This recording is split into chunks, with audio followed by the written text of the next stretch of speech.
You'll find out in a second there. 33. 33. Okay. So we all good? Okay, so before I start, just want to let everybody know that we have a very long agenda today, and uh, uh, and we have about 50 speakers today, and we have counselors that'll be in and out all day because people have various meetings.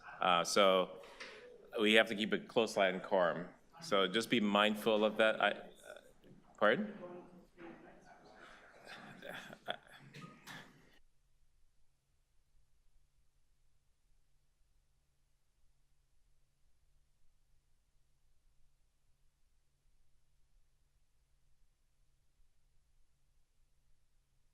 3 minutes would be better.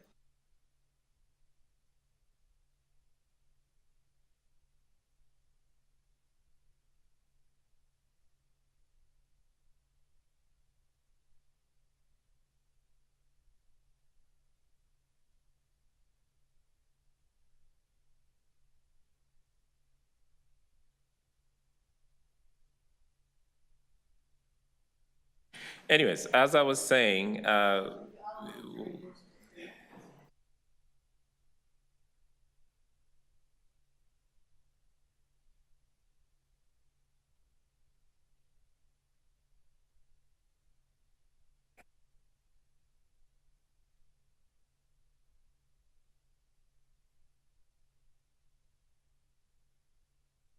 okay, I'm going to start this meeting while my colleagues figure things out. But I have an agenda of my own. All right, so are we good to go? Yes, we're good to go. So good morning. My name is Councilor Chris Moyes. I am the chair of the Toronto and East York Community Council. We do have quorum. I am now calling meeting 24 to order. Today's meeting is being held by video conference in person at City Hall in Committee Room Number 1. This meeting is also being live streamed online at youtube.com/Toronto City Council Live. Although we may be meeting in different locations today, the Toronto and East York Community Council would like to acknowledge that the land we are meeting on is the traditional territories of many nations, including the Mississaugas of the Credit, the Anishinaabe, the Chippewa, the Haudenosaunee, and the Wendat peoples, and is now home to many diverse First Nations, Inuit, and Métis peoples. We also acknowledge that Toronto is covered by Treaty 13 with the Mississaugas of the Credit. As a Caribbean Canadian, I am committed to continually acting in solidarity with our African, Caribbean, and Black communities seeking freedom and reproductive justice in light of the history and ongoing legacy of slavery that continues to impact our communities across Canada. As part of this commitment, I'd also like to acknowledge that not all people came to these lands as migrants and settlers. Specifically, I wish to acknowledge those of us who came here involuntarily, particularly those brought to these lands as a result of the transatlantic slave trade and slavery. In support of the City of Toronto's ongoing efforts to confront anti-Black racism, I pay tribute to those ancestors of African, Caribbean, and Black origin and descent. If you are registered to speak at today's meeting, please listen for me to call your name. I will call speakers in the order they appear on the list. The list of speakers can be viewed online by visiting the Toronto and East York Community Council page at toronto.ca/council and clicking the speakers box for today's meeting. Members, the City Clerk has provided all agenda materials on toronto.ca/council and on CMP, the Clerk's meeting portal. Clerk's IT staff are available to members if you need help with your devices. I also want to remind you to please submit and approve your motions by email. Staff are available at tycc@toronto.ca to help with motions. Are there any declarations of interest under the Municipal Conflict of Interest Act? If you do not have an interest, please raise your hand or unmute your mic and indicate the item number and the nature of the interest. Seeing none, may I have a motion to confirm the minutes from our meeting on June 5th, 2025? Councillor Matlow, all those in favor? Opposed, carried. Before we begin the agenda rundown, may I have a motion to add new business items TE 24.67 to TE 24.74? Moved by Councilor Fletcher. All those in favor? Opposed? Carried. Items TE 24.1 to TE 24.32 are timed, so we will begin the run-through at item TE 24.33. Chair, there may be some other new items that would come up at the end of the agenda. Is that correct? Sorry? There may be other new items that have been submitted that will come up After the agenda rundown. review. Just checking. Thank you. Yeah, it's the same every month.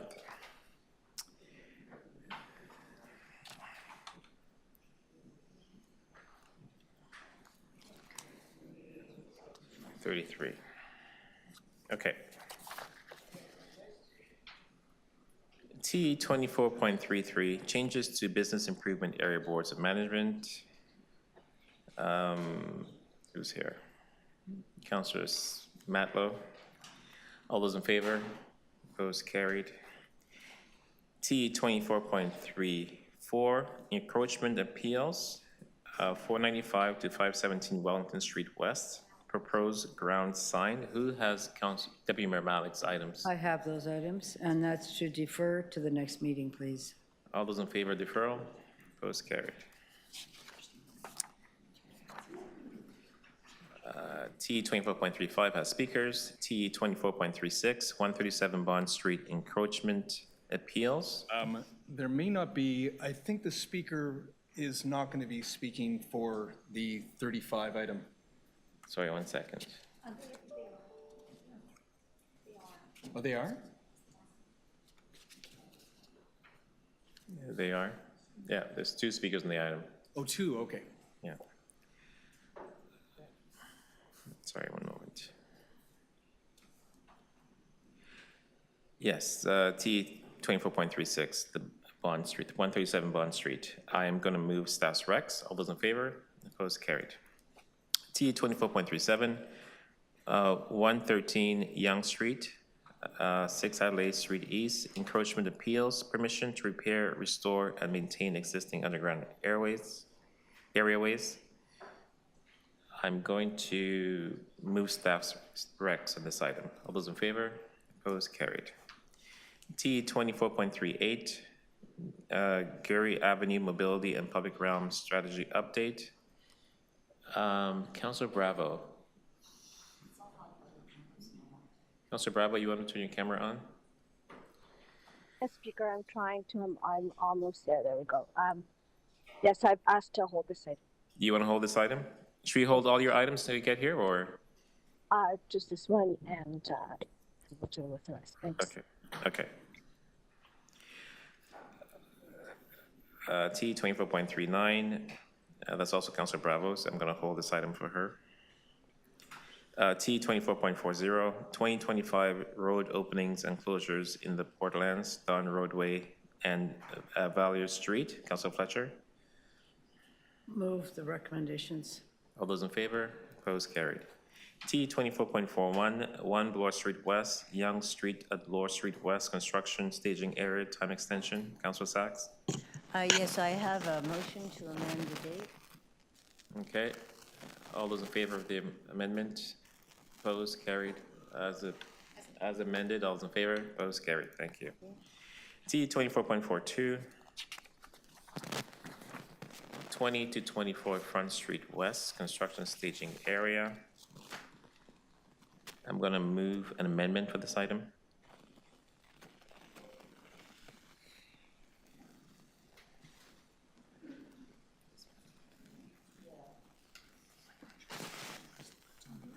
Okay, all those in favor of the amendment?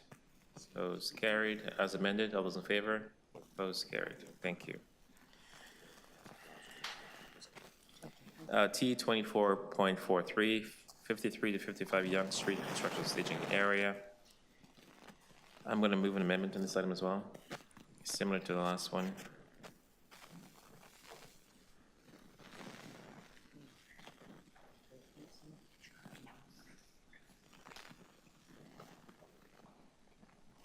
All those in favor of the amendment? Opposed? Carried. As amended. All those in favor? Opposed? Carried. T 24.44, 1134 Queen Street East, construction staging area. Council Fletcher. All those in favor? Opposed? Carried. T 24.45, transit priority measures to support transit diversion during King Street West and Dufferin Street intersection closure. Councilor Perks.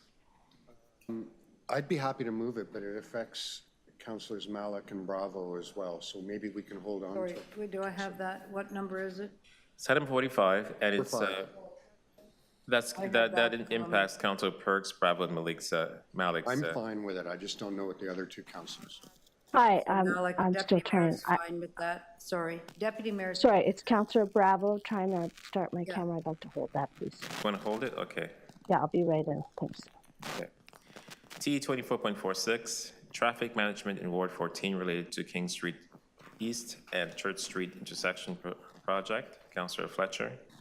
Please.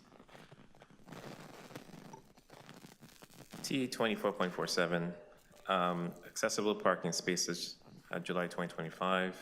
I'll move that item.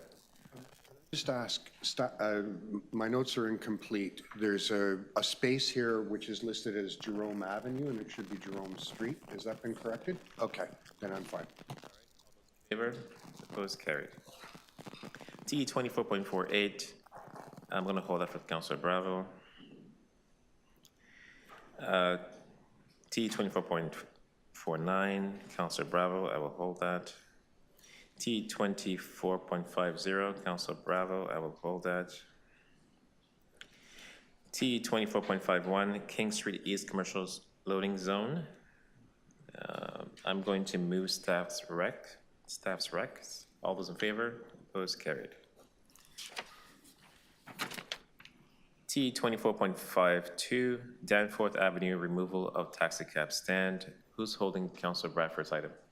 Okay. Right, so on behalf of Councillor Bradford, I am moving option 2 to approve the application. What was that? Sorry, I'm sorry, item 52 just says remove staff recommendations, reading the wrong line. Okay, all those in favor? Opposed? Carried. Item 53 has speakers. Item TE 24.54, Jones Avenue temporary traffic and parking bylaw amendments. Council Fletcher. Yes, I just would like to ask the clerk if that can also show up under the Metrolinx item, because it's related directly to the Ontario line. I'll just hold that and figure out how to do that. Because of the Ontario line, a whole school has had to move from one site to another, which is quite shocking, and then there's a lot of prep. So I'll just check with the clerk on how best to do that, please. Okay, T 24.55, Stratacona Avenue temporary That's traffic. the same thing with the Ontario so you wanna line hold and the it? school closure. I will Moving. hold that. Thank you. T 24.56, Virginia Avenue traffic calming, speed humps. Councilor Sachs or Councilor Bradford? Recommendations? All those in favor? Opposed? Carried. T 24.57, naming of path in honor of Evelyn Green. Councilor Matlow? I'm certainly going to move it, and I'd like to say just a few words about Evelyn, if I may. Go ahead. Evelyn Green moved from Jamaica to Canada in 1967. She came here with very few dollars in her pocket, but she had a dream of supporting her family and creating the life that she always wanted. She was, like many newcomers, she worked tirelessly on a variety of jobs, including being a babysitter, a cleaner, but these were always stepping stones to doing something greater with her life, as many newcomers to our country do. She, in 1968, joined the Department of the Treasury. She was making $1.42 an hour. And not only was that just a modest start, she was one of the few Black women in Canada who actually ascended in that role in the Department of the Treasury, and her successes were groundbreaking. She opened many doors to others who followed her. And as a member of our community, she volunteered at a number of organizations, including the Castleview Witchwood Towers, a long-term care home, and was one of those members of the community that everyone knew and loved and appreciated. So on behalf of our entire community, we want to recognize Evelyn. You know, not every lane and not every place is named after somebody, let's say, that everybody knows about, but in this community, everyone knew of her and loved her, and that's why we're honoring her and expressing our gratitude to her family. Wonderful. All those in favor? Opposed? Carried. That's unanimous. T 24.58, that's Councilor Bravo's item, so I'll just hold it for her. TE 24.59, appointment of community members to the Apple Grove Community Complex Board of Management. Councilor Fletcher. All those in favor? Opposed? Carried. TE 24.60 is Councilor Bravo's, so hold that. T 24.61, Brock Avenue parking amendments. Okay, that's Councilor Bravo. I'll hold that. T 24.62 is Councilor Bravo. I'll hold that. T 24.63 is Councilor Bravo. I'll hold that. Sorry. T 24.64. I'm going to hold it though. And T 24.65 is also Councilor Bravo. I'm going to hold all those items on her behalf.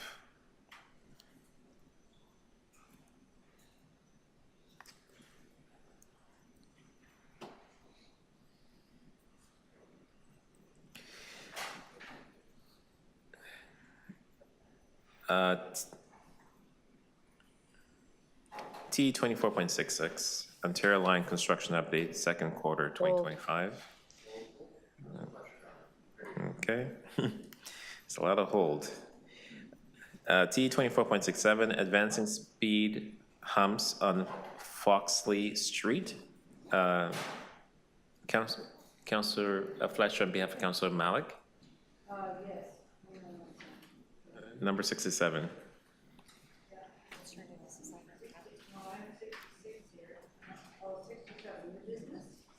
No. Yes, it's her new business. It's new business? Okay. All those in favor? Opposed? Carried. T 24.68, St. George Street, no standing within the on-street logistic mini hub zone. Councilor Sachs? Moving the staff recommendations. All those in favor? Opposed? Carried. T 24.69, temporary traffic amendments, Bathurst Street at Lennox Street. Councilor Sachs? Moving the recommendations in my letter. All those in favor? Opposed? Carried. T 24.70, reinstalling a traffic control personnel at Yonge and Heath Street West. Councilor Matlow. Number 70.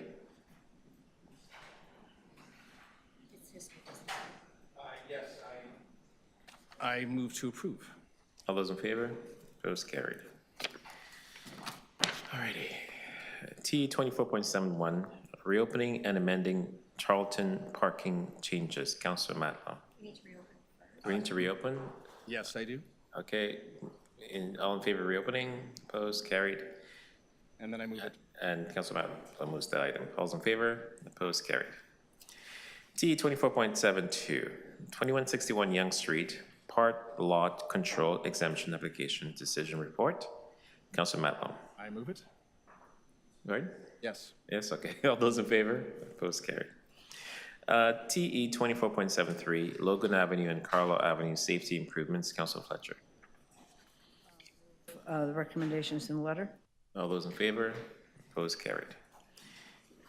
And T 24.74, appointments to the Community Center 55 Board of Management.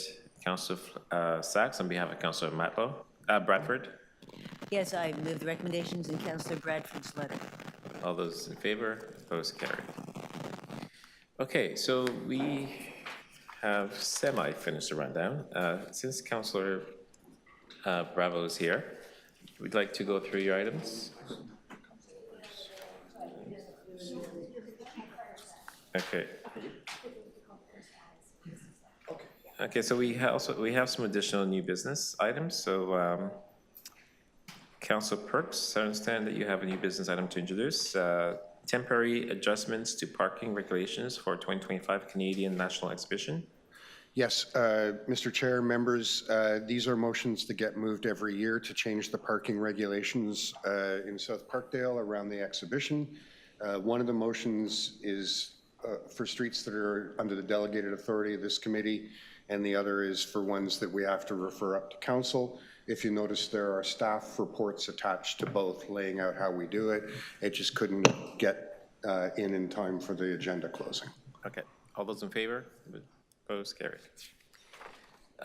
Temporary adjustment to traffic and parking regulations for 2025 Canadian National Exhibition. This is the other half. Yes, Yeah. all those in favor? Opposed, carried. And I see Councillor Bradford has a few items to add. Do you also have his items, Councillor Sachs? So this is 931 Kingston Road, accessible loading zone. Okay. We're just going to add it to the agenda.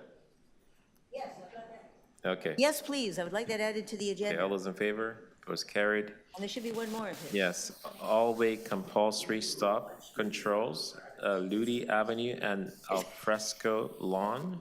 All those in favor of adding this item? Opposed, carried. And I also have one item myself. Assumption of services for Toronto Community Housing Corporation 66M-2491 Region Park Phase 2. I'm adding this item as well. All those in favor? Opposed, carried. And Councillor Bravo also has some items here. Exclusion of Galleria Mall from on-street residential permit parking. Okay, all those in favor of adding this item? Opposed, carried. And Deputy Mayor Malik has new business here as well, designating a portion of Fort York Boulevard as a community safety zone. Council Fletcher, you want to add that on behalf of Council Yes, Malik? please, add it to the agenda. All those in favor? Opposed, carried. Okay, those are all the new items. Sorry, I think I have two. We just got those, we have to process and I'll let you know when. Oh, okay, thank you. Two items. one Okay, Ontario line. when the clerk figures that out, we'll Yep, add that's those great, items. thank you. Yes, we can go through Councillor Bravo's items.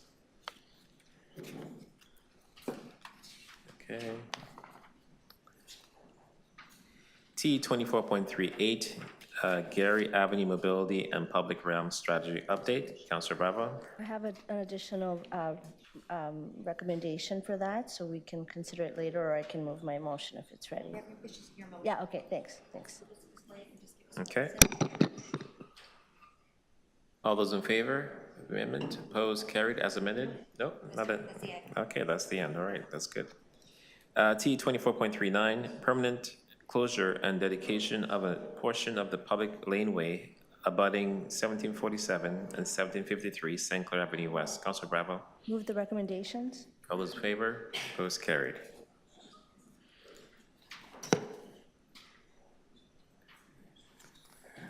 T 24.48, Narin Avenue accessible.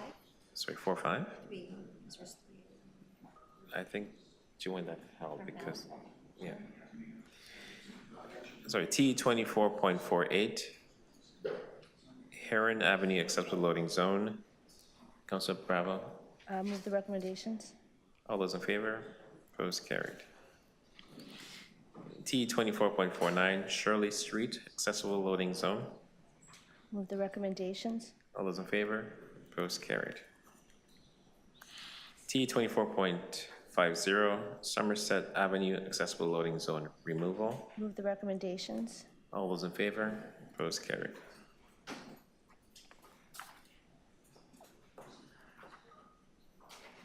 T 24.58, appointment of public members to the McCormick Playground Arena Board. Move the recommendations. All those in favor? Opposed, carried. T 24.60, Bigger Avenue parking amendments. Move the recommendations. All those in favor? Opposed, carried.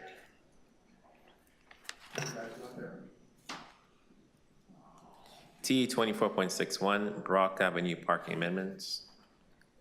Move the recommendations. All those in favor? Opposed, carried. T 24.62, Davenport Village Traffic Safety Plan. Move the recommendations. All those in favor? Opposed, carried. T 24.63, Davenport Village Traffic Safety Plan, left turns on Foundry Avenue. Move the recommendations. All those in favor? Opposed, carried. T 24.64, installation of speed bumps on public laneway west of Perth Avenue and north of Ernest Avenue. Move the recommendations. All those in favor? Opposed, carried.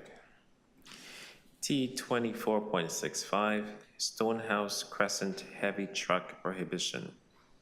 Move the recommendations. All those in favor? Opposed, carried.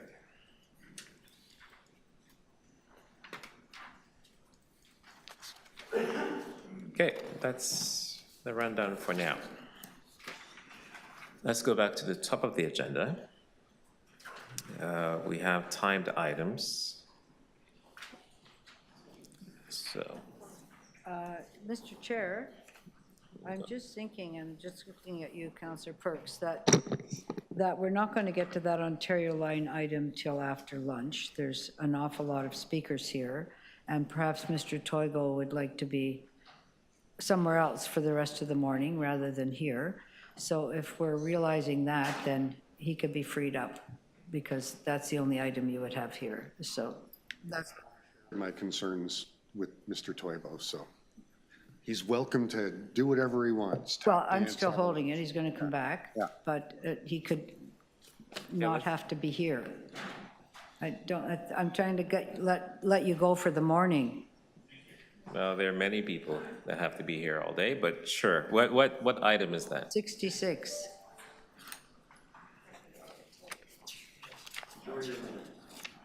One moment. T 24.66, Ontario Line Construction Update, second quarter 2025.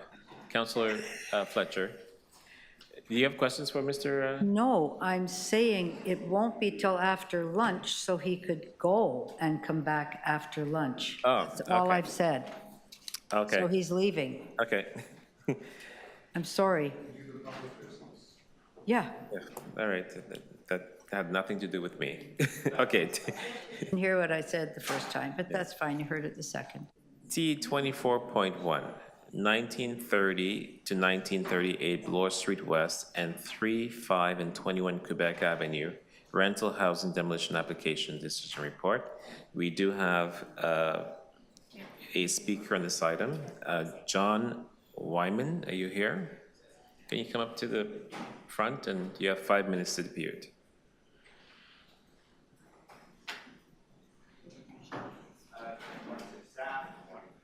Is your mic on? Sorry. Morning, city staff. Good morning, members of the community. My name is John Wyman. I'm Vice President of Development and Operations with Clifton Blake. We're the applicant for the site in question. I'm simply here to answer questions and support the application for rental replacement demolition. Thank you. Okay, thank you. Any questions for the deputant? Go ahead, Councillor Perks. Mr. Wyman, you're aware that there's been a small change in the rental replacement requirements that I'm going to be moving? Not exactly, but Oh, perhaps you can okay. outline unless it's the number of units. Yes, I'm aware of that. Yeah, it changes the number and types of units from 1 bedroom to 2 bedroom. You're aware of that? Yes. Yeah, okay, thank you. Thank you. Councillor Perks, is your item? Yeah, I have an amendment. Okay.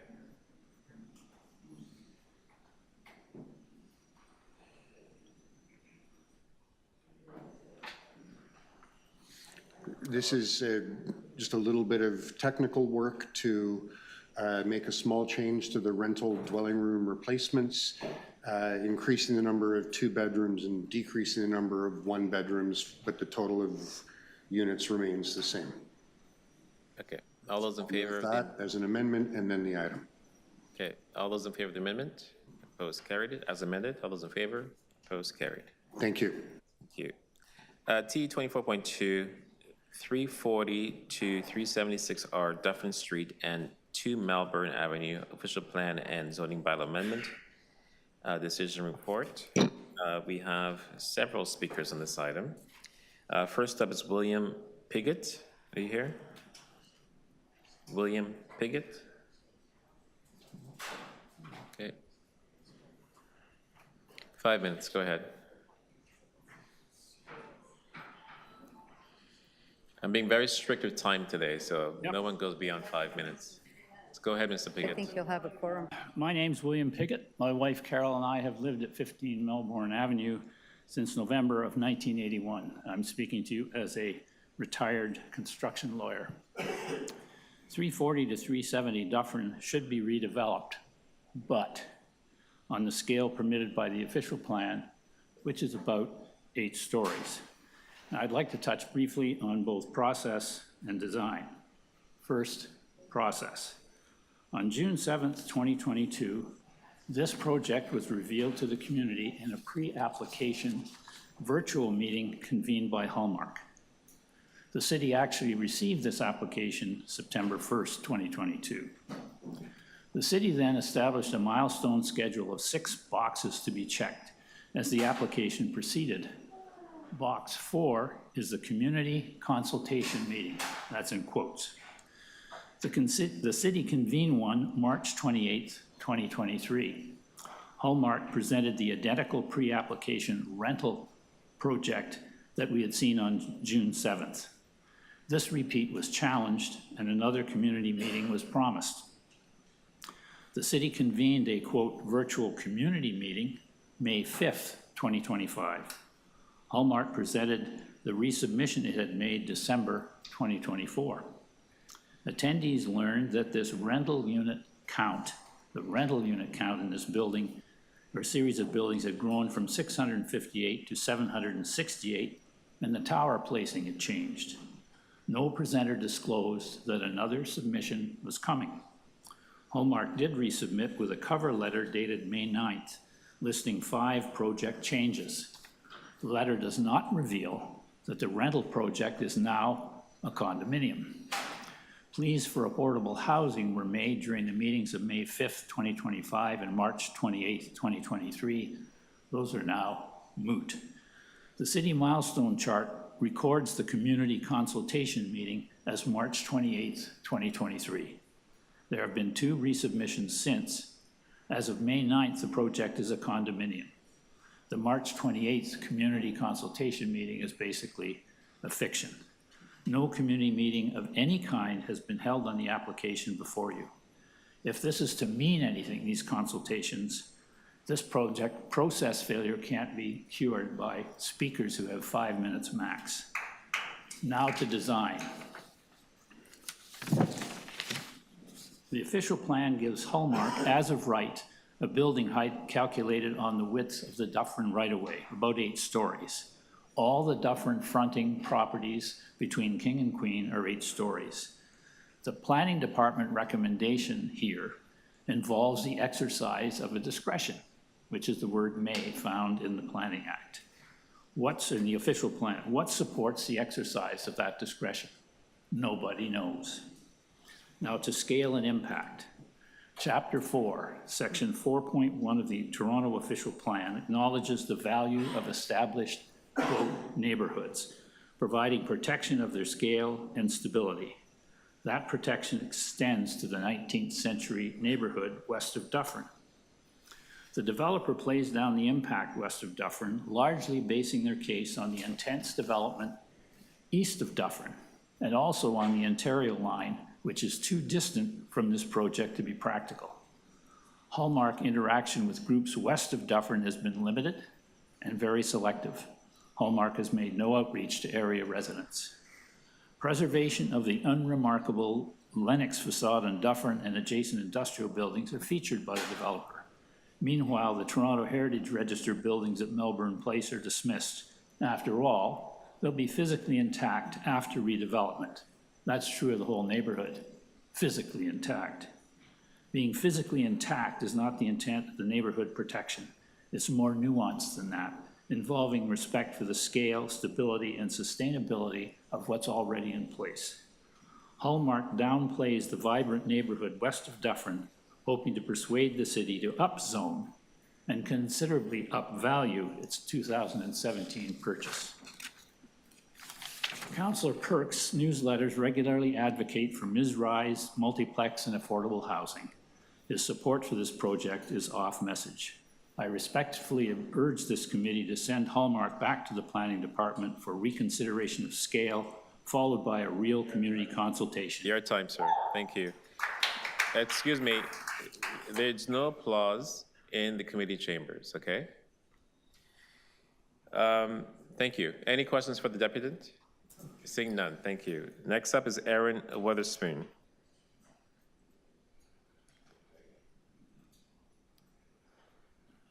Five minutes.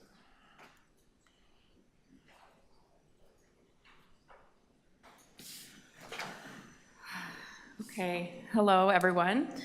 My name is Erin Wotherspoon. I'm a resident of Parkdale, and I'm speaking here today on behalf of Parkdale Housing Justice Network, a rapidly growing grassroots group of tenants and neighbors organizing to defend the right to housing and to resist the displacement of poor and working class people. Parkdale Housing Justice Network is strongly opposed to this development proposal due to the multitude of negative impacts it would have on our neighborhood. Hallmark, a private equity firm, is one of the many predatory developers seeking to transform Parkdale from an affordable community into yet another overpriced, half-empty condo district. Their plan, which of course includes no affordable housing, includes mostly studio and one-bedroom units with average rents sitting likely around $3,000 per month for a one-bedroom. These grossly unaffordable prices will mean less space for families in our neighborhood, as well as the environmental impact of construction will likely have severe consequences for the water table, the soil, and the foundation of nearby homes. Hallmark's construction plan will leave Parkdale residents in the dark, literally. These three massive towers will cast our neighbors into permanent shadow, massively disrupting their quality of life.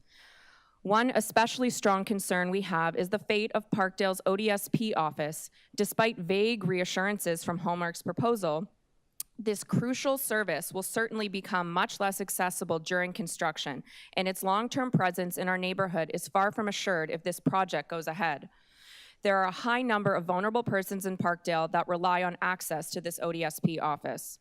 We were frankly insulted to hear Hallmark's comments about Parkdale's supposed lack of public gathering spaces.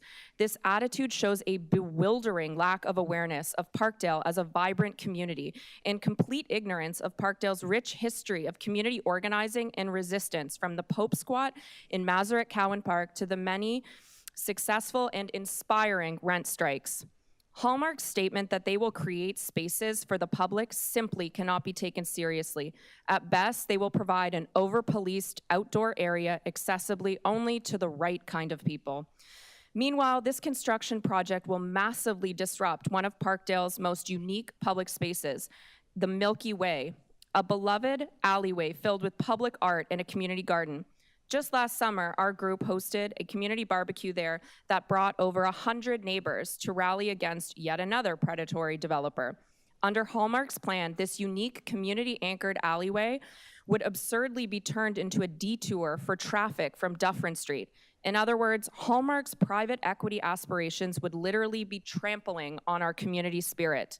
This is the antithesis of community building. This is community destruction, and we will not stand for it. What Parkdale residents need is publicly owned, tenant-controlled, truly affordable social housing, not more overpriced, undersized, for-profit condos that will enrich investors, shareholders, and private equity firms at the expense of community cohesion and livability. Developers across the city continue to plan and build more and more condos that few people can afford to live in, displacing longtime residents in order to do so. It's time for this corruption of wealth and destruction of communities to stop. PHJN is calling on Community Council to reject this proposal. Take a stand with the people who actually live here instead of siding with capital. That's all. Okay, thank you. Any questions for the deputant? Seeing none, thank you. Next up is Jade Armstrong.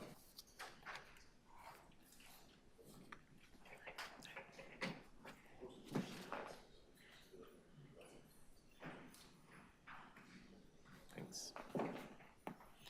You have 5 minutes, go ahead.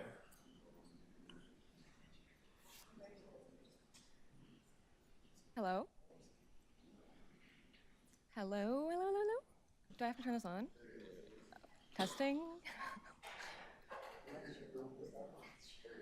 Okay. Okay. 1 second. Okay. Try again. Okay. That sounds good. Hello, Toronto and East York Community Council. My name is Jade Evelyn Armstrong, and I live at Queen and Brock. As a resident of Parkdale, I am strongly opposed to the approval of the zoning bylaw amendment for this proposed development. As we all know, Toronto is 10 years deep into a housing crisis, and building more for-profit condos has not solved it. There are currently over 100,000 people on the social housing waiting list. Parkdale in particular has a significant low-income and vulnerable population that would benefit the most from social housing. We need more rent-geared-to-income affordable units, and this quote-unquote Parkdale Community Hub has none. Of the over 700 new residential units, almost 70% are studios and one-bedrooms, with average rents in Hallmark's other buildings way above the already unaffordable average market rent in Toronto. These stats that favor profit margins means people will be forced into spaces too small for their needs. I want Parkdale to remain a neighborhood where all families can not only survive, but can flourish. This area is zoned for 12 stories, yet the highest tower proposes a height of 29 stories, and the city has accepted this. This is not the kind of density that Parkdale needs. This highly profitable density maxing for the wealthy will only cause Parkdale to suffer. Time and time again, I've heard the city claim their hands are tied, that they have no power, and yet here we are, the city amending a bylaw for private business interests. Is this not your own power and agency you are exercising? Where is this willingness when it comes to your own people? Hallmark's revitalizing Parkdale language is not only insulting to the vibrant and beautiful culture of Parkdale, it is also a tactic used by institutional investment funds to add value to quote-unquote cheap neighborhoods that lead to skyrocketing rents and tenant evictions. I do not want valuable, privately owned, publicly accessible space. I want public spaces. POPs are a highly sanitized, highly policed way to raise profits. They will never, ever replace actual community spaces. To call this project a community hub is a PR tool and a slap in the face. If Toronto likes beautiful courtyards so much, we should build them ourselves. To further insult the community, Hallmark's plan to move car congestion to Milky Way Lane will massively disrupt local foot traffic and actual community gathering spaces in our neighborhood. This is a great example of the difference. A privately owned, publicly accessible space would never allow something like a communal barbecue, a community garden, or a safe injection site because it would disrupt the sensibilities of businesses.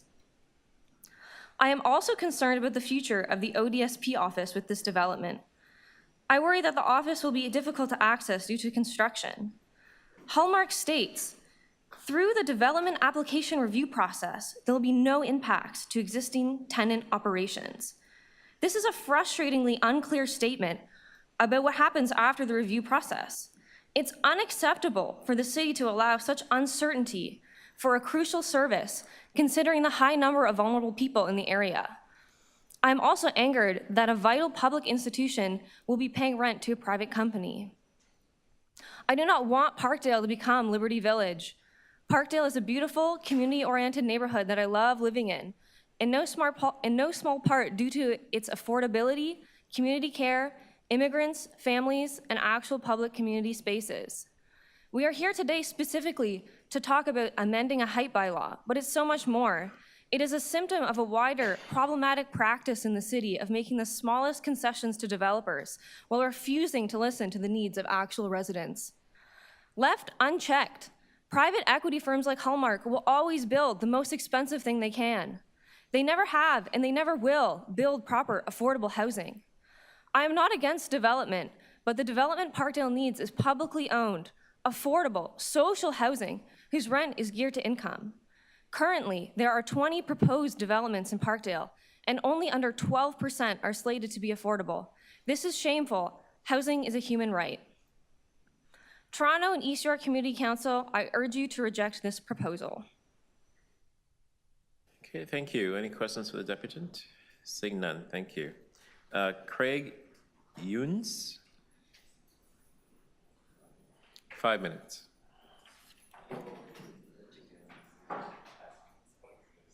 You're accompanied by whom? Or with? Client. Okay, make sure you register with the clerk if you're going to be there. Okay, 5 minutes, go ahead. Morning, Mr. Chair, thank you. I have a quick presentation here. Oh, there we go, thank you. Let me just full screen this. Are you plugged in? Yep, everything is good. I'll be mindful of time here. Thank you, sir, thank you, committee. My name is Greg Ewens with Batory Planning Management. We're here on the Radiator site at Dufferin and Melbourne Street, southwest of the Queen and Dufferin Street intersection. This is the project. Here's a project overview slide. 3 new buildings are proposed, 768 rental apartment units. The project is intended as a rental project. There's a new almost 3,000 square meter privately owned, publicly accessible space that permeates the middle of the site and provides great connectivity through this large parcel that is currently quite insular. We're expanding Milky Way Lane as well to the north. New commercial space, lots of bike parking, limited vehicle parking, addressing a number of important planning objectives around development on avenues near the intersection of 2 avenues, 500 meters away from the future Liberty GO station, very walkable distance, and retaining large portions of existing heritage buildings on site to maintain the site's character and tie it in with more contemporary planning objectives around housing, public space, and new community space. There's also a new community garden proposed interior to the development that's publicly accessible. Site's located here, as I said, southwest of Queen Dufferin Street. This drawing shows the iteration of the plan from when it was originally submitted back in 2022 until the plans before you today. And as you can see on the left, a number of the towers and building masses have been moved away from the low-rise neighborhood to the west. The public space in the middle of the site has been increased. The mass of buildings fronting Dufferin has been reduced. The podium of the buildings reflects the height of the heritage buildings fronting Dufferin. There's been a lot of notable improvements to this that we've worked with the community and worked with city staff collaboratively to achieve.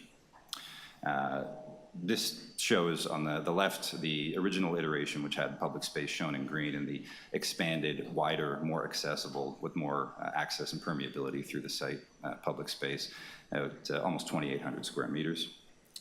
Here's a visualization of what this public space might look like. A lot of opportunity for programming, a lot of opportunity for public uses and spilling out of the uses within the building and allowing people in through the site to enjoy the heritage buildings and access places where they live if they happen to live here, as well as the community garden. The project represents transit supportive density. It's in an area that's 500 meters away from a major transit station. It's in an area where there is a considerable amount of development happening, not so much to the west of the major streets and to the west and southwest of the rail corridor, but there is a continuous corridor of height that is happening along the Metrolinx rail corridor, and this project aligns with that. It also aligns generally with the height of recent approvals. I think it contributes very strongly to the nature of development in the area and new rental housing within this community. Finally, the project includes significant retaining and reconstruction of heritage buildings that are on site. You can see a diagram here with the blue and the orange and the red showing pretty significant heritage building facades and portions that are being retained in situ or reconstructed as part of the development, and the newer parts of the development that have been designed in consultation with city staff to make sure they are complementary to what's happening across the site and relate well to the public space in the courtyard, mitigate wind issues, and so forth. I'd just like to quickly thank staff, Dan Nicholson, Doris Ho, Juliana Nassim, and Councillor Perk's office as well for working collaboratively with us through this project. And thank you to the committee. Okay, thank you. Any questions for the deputant? Go ahead, Councillor Perks. Thank you. Mr. Ewens, you and I have discussed this before. When you put up the diagram that showed the green block through the middle of the site, you referred to it as public space. Is that accurate? Apologies. The green area on the site is all intended to be public space. There is a... Who owns that space? That space is privately owned, but it will be subject to... So it's not publicly owned space, correct? It's not publicly owned space, but... Okay, thank you. Okay. Okay, next, thank you. Thank you. Next up is Mateus Poe. Mateus, are you here? Is he not online? Okay. Sarah Cook, online.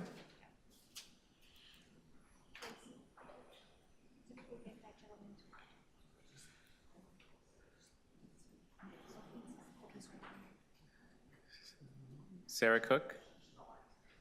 Yes, can you hear me? Yes, we can. 5 minutes, go ahead. Hi, yes, my name's Sarah and I'm a resident of Melbourne Place, which directly abuts the proposed development.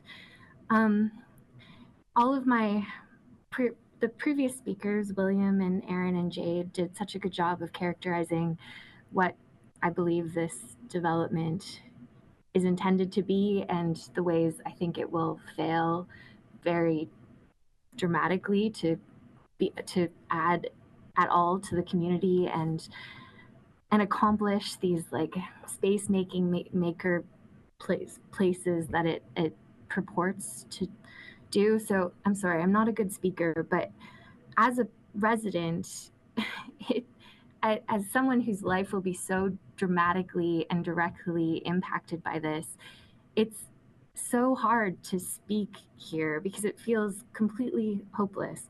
For so long, the city has and the province have agreed to developments and to zoning bylaws for development's sake, it seems. As Jade mentioned, there's so little housing that is affordable, that's directly responsive to the needs of the communities. And this is such a egregious example of that. It's so tall and it is offering a glut of the types of units that we already have in large supply across the city that can't be filled because they are not responsive to the people who actually live here. I think there's so little benefit to or integration with the surrounding neighborhoods. I can't believe that they think that a privately owned public space on Dufferin, so similar to the one that's just north of the site on the east side of Dufferin, that is empty every hour of the day, will serve as a publicly vibrant community space. It will not. It will sit empty and sad, and it will only be for the benefit of the people living in this development, if there are any. It's crushing. These types of developments are crushing and shred the ties people feel towards their community. Personally, this proposed development will dramatically and irreparably damage my life and well-being for what I perceive to be very little benefit to the community as a whole. And every friend and neighbor I've spoken to in Parkdale has expressed the same, but I think so many at this point are feeling just truly disheartened and hopeless. These are, as far as I understand them, although there seems to be some confusion, these aren't rental properties and there are no affordable units. And it's just so massive and so out of step with the surrounding neighborhood. This is again a development for development's sake and will no way benefit the existing community and in fact will cause irreparable damage by overextending existing services, harming the soil, the water table, and the environment, clashing with the existing heritage of the neighborhood, and quite literally casting it entirely into shadow. The prospect of this development has been so overwhelming and disheartening and frankly devastating as I've tried to build a home in this neighborhood. And it just the prospect of this senseless and sprawling development is really devastating. It's much, much too tall, much too exclusive, and much too destructive, and far too out of step with the community. Please deny the request to amend the zoning law for this location. It'll break my whole heart if this goes through. Thank you. Thank you. Any questions for the applicant? Seeing none, thank you. Matt Whitefield, online.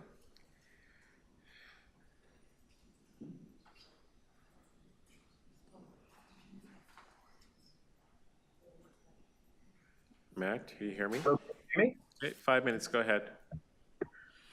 All right, thank you. Yeah, my name is Matt Whitfield. I have been a resident of Parkdale since 2013. As a longtime resident of the neighborhood, I would like to contextualize this development in Parkdale's recent history a little bit because Hallmark's proposed development is part of a pattern. I've been watching this neighborhood gradually become more expensive and less livable as people who have lived here for decades are getting pushed out in favor of those who can pay more. I have seen the gradual encroachment of massive condo developments like this one in nearby neighborhoods along King Street and Queen Street, with the multiple years of construction chaos that they inevitably bring, as well as the diminished feeling of community that results after construction is completed. Every year there are fewer and fewer places in this neighborhood that people on Ontario Works or ODSP can afford to live.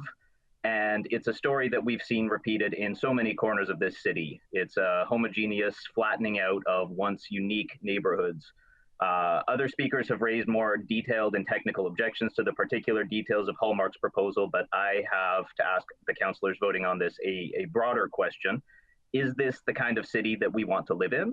One where poor people have nowhere to live and every neighborhood is either in the middle of construction hell or else it looks like a cookie cutter replica of every other neighborhood in the city. If we keep on voting for developments that have no meaningful amount of affordable housing, can we really be surprised if we wind up with a city that is completely unaffordable for most of its residents? I'm not against all development, but it just makes no sense to me that we would push developments like this one into a neighborhood like Parkdale, which is one of the last places in the city with lower rents. Companies like Hallmark see places like Parkdale as growth opportunities, but their growth comes at the expense of our quality of life, and in many cases, even our ability to find a place to live in this city at all. I would urge the council to reject this plan and all plans like it that continue to drive up the cost of housing. That's all I have for today. Thank you for your time. Okay, thank you. Any questions for the deputy? Seeing none. Sam Albert, are you here?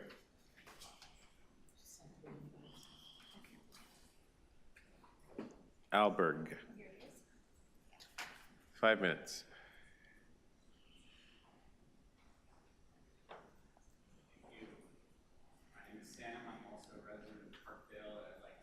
Urge the council or those remaining in front of us, not many, to vote no on this. I think my comrades have outlined the many different issues with this proposal. There's no affordable housing, there's 30-story towers. Can you hold first? Can you hold, please? Do we have quorum? Sorry. We just lost quorum. Give me a second. Can councilors return back to committee room 1, please? TYCC committee members.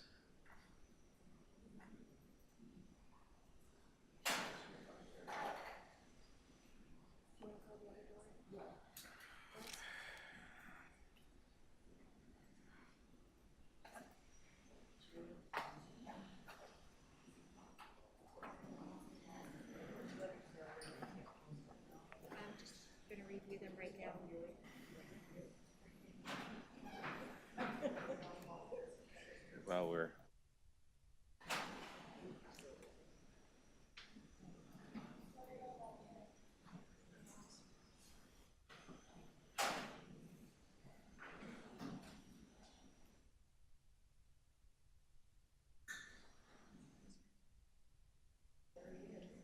all right, you can start over again. My apologies.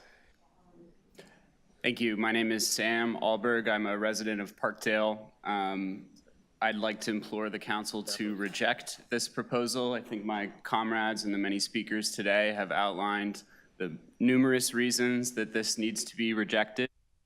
I think most concerningly, of course, is the complete lack of affordable housing, the lack of family-sized units, and the proposal for a hyper-policed public-private space.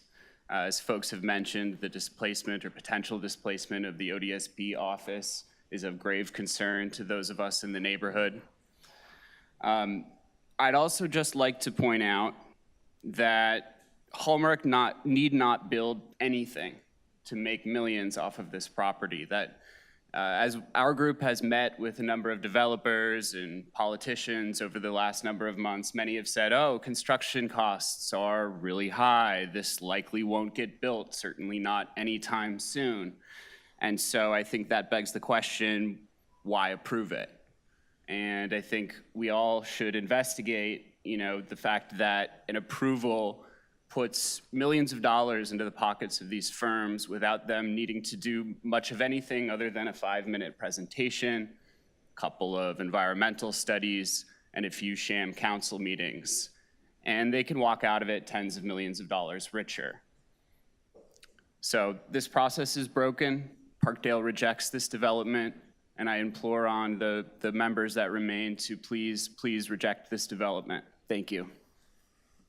Thank you. Any questions for the applicant? Seeing none. Kate Wyvell? Online? Okay. Kate, can you hear us? I cannot. Hello? Yes, 5 minutes. Go ahead. Thank you so much.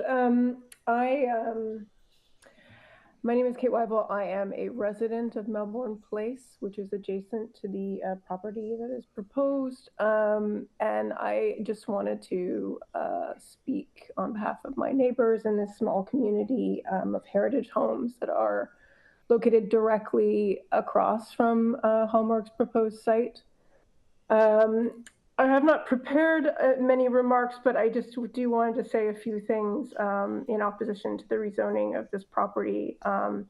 As William said earlier, our homes at Melbourne Place may be left intact, but there are concerns about overshadowing our properties. I have real concerns about the preservation of our buildings, given the soil deficit on site, as well as the settlement risk. But that is just my own private investment in this space. I've lived in Parkdale for almost 20 years now, and I'm really quite appalled by the proposed development here. I feel that its scale and quality does not match or honor the richness of this community, and that the building up to 29 stories really does not reflect the quality of this neighborhood or the character of this neighborhood. I see it as an increasing trend towards a lack of community in neighborhoods across the city. And I find it's really insulting that Hallmark is proposing this pop space as some kind of consolation for development that really doesn't match the character of our neighborhood and will be detrimental to the everyday public life of residents in Parkdale.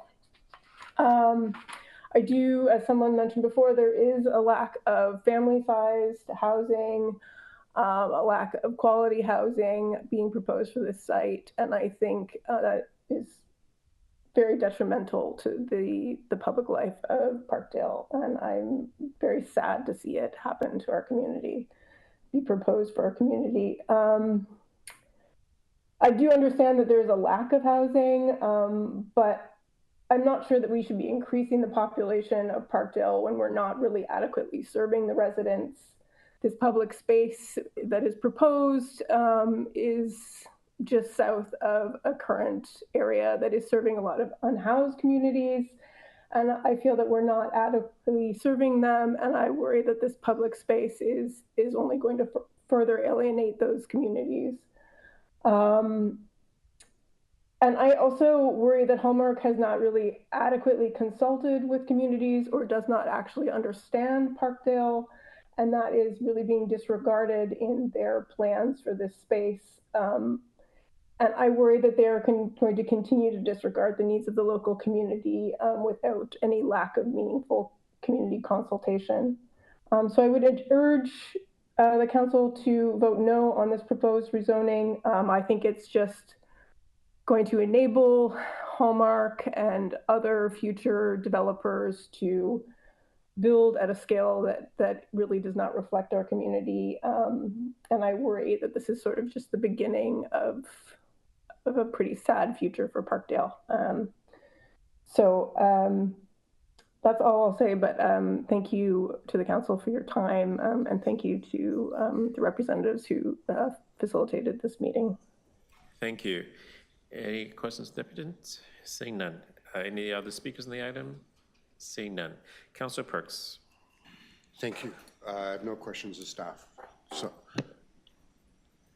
you heard the frustration of the community I represent, and I confess to feeling all of that frustration and perhaps even more.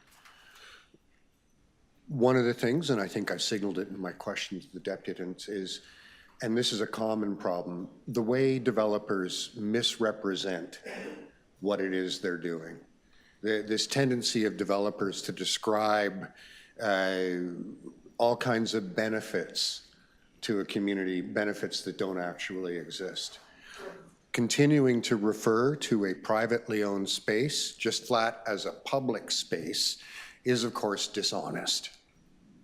I can walk through the Eaton Center, it's publicly accessible, but that doesn't make it a public space. And this is similar, and it's tiresome. Also, there are constant references to community spaces that are going to be available inside. No such thing. There are references to makers' spaces. No such thing. And, you know, I tell developers this all the time. Don't dress up what you're doing. Be honest, be straightforward, be inclusive, and have a real conversation with the community. But they continue to just ignore this advice. And it's disappointing, and it creates the kind of friction that you're seeing here today. It's also very frustrating that the province of Ontario has not once but twice taken away tools from the city that we could have used to get a considerable amount of affordable housing on this site. When they eliminated Section 37 of the Planning Act, when they refused and refused and refused to give us inclusionary zoning powers that could have been applied to this site. So, as you hear from the community, absolutely, they're completely correct. People move in, they rezone properties, they may or may not ever build them, but they certainly do walk away with a profit. And, you know, they call on us to turn this down. However, of course, we don't actually have the authority to turn something down. What we do is we have the authority to say, we're not going to agree to it. If you want to build it, go to the provincial tribunal. And at the provincial tribunal, we have even fewer powers, and the buildings we wind up with are even worse. They're even worse. The first deputant we heard from was concerned that we didn't consult, and I think it's important to clarify that. We did have quite a number of consultation meetings, both online and, you know, it's me sitting in people's backyards and all of it, and we identified a number of concerns, and that led to a submission that, while not great, is certainly better than the original one. Planning staff heard what the community said and made significant adjustments and told the developers, you're going to have to do this, that, and the other, move the height back off the street and so on. It's imperfect. It's imperfect, it's exhausting, and it's frustrating. There is good news, though. Within walking distance of this site are some of the most innovative publicly and socially owned housing projects anywhere, frankly, in Ontario.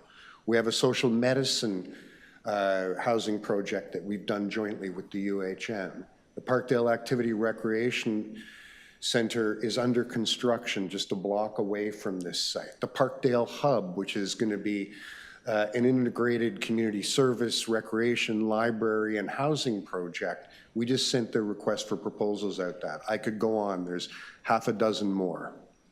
Where the city does have land, this government, this administration, has really taken strides to try to make sure that we maintain mixed income, mixed opportunity housing projects, particularly ones that include the most vulnerable. We're using all the powers that are available to us, but it certainly doesn't help that developers put lipstick on the condo towers that they bring into our neighborhoods and make outrageous claims about the benefits that they won't actually deliver. Unfortunately, because this is the best we can get, unless we hand the decision-making over to people appointed by Doug Ford, I'm going to have to support the staff recommendations. Thank you. Any other speakers on the item? Councillor Fletcher. Yes, I just want to thank everybody for coming and their strong push and passion to try to get affordable housing built in the City of Toronto, not only in Ward 4, but across the whole City of Toronto. And in contrast to some organizations, some folks that just come and say, just build it, it's housing, we just need housing. You're very clear what kind of housing that we need in the City of Toronto. And I just have to thank you, Councillor Perks, for being so clear about when Doug Ford took away Section 37, that for condo towers, we could have had affordable housing. That by not passing, we passed inclusionary zoning in this city at least, I don't know, 6 years ago, and it's sitting up and the minister off on the minister's desk. Many different ministers of municipal housing at the province, they have to approve it. Couldn't even get approved by the Ontario Land Tribunal. They took that for themselves because developers don't want inclusionary zoning. They don't want anything that hampers their ability to build whatever they want. And since the election of that Ford government a number of years ago, every time you turn around, something's been taken away from the power of the city. And as much as it pains me to have to say, I think you've got the best you can have, it looks like that. Because if something goes to the OLT, the Ontario Land Tribunal, I don't think that we all realize, that the public realizes that they can start over again. They don't have to take what's in there. They can go back and put in whatever proposal they want.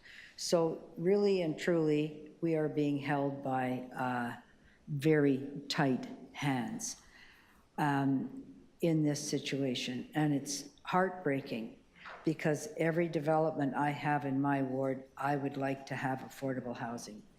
The one thing I want to pay great tribute to the city planning, the city, Councillor Perks, everyone at the city, is maintaining the rental replacement bylaw. Without that bylaw, which states that with 6 units or more, you must replace them, I want everybody to think about the number of units of housing. And what I mean, I don't mean wealthy housing, I mean that apartment building with rent control, that you've lived there for a long time with a decent rent, that the developer must replace that and can't replace that at 5 times the rent. So whenever I get these applications I have one at Greenwood and Gerrard, there's 26 people that live there. Without the rental housing replacement bylaw, there would be 26 more people, very low income, with nowhere to go. So please help us defend all of those things too that we need when it comes time to try to take that away. They already tried to take that away. We managed to keep it.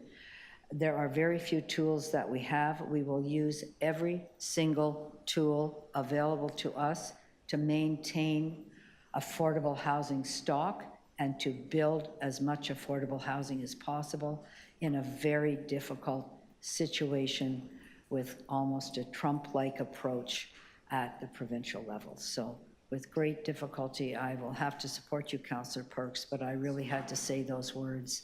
And that every day we're fighting with the community to not lose every tool that we have. But many have been removed from us by the province. Thank you. I'll add a few comments as well. Mr. Oons in his presentation mentioned the Ontario line that's coming in.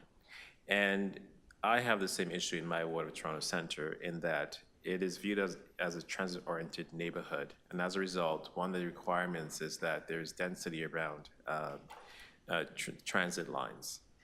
And also too, it's important to note that the Planning Act is a provincial act. which is very specific as to what the planners in the city can and cannot do. And so it is incumbent upon us that, it's suggested that, we adopt the recommendations of the planners, which is arm's length from councils themselves. So it's important to note that as well.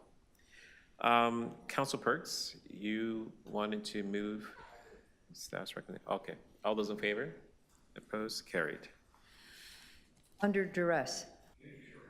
Yes, indeed. Okay. All right. You had your 5 minutes to depute. TE 24.3.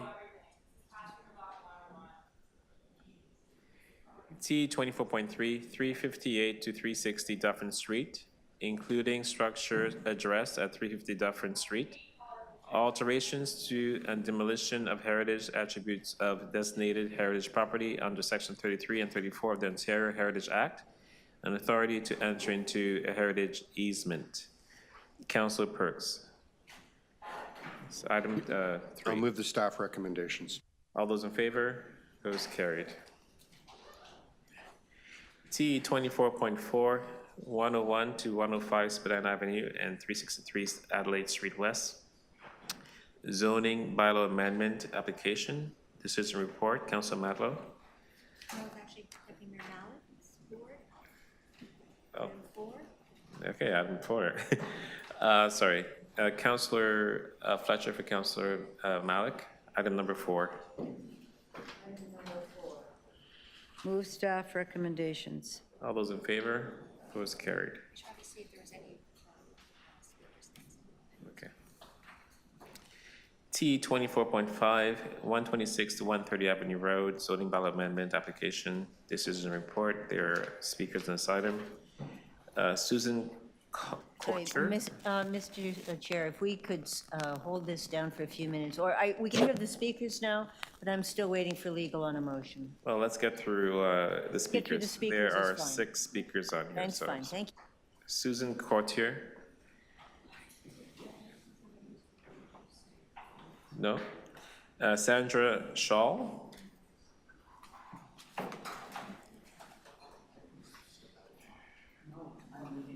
Yes, you're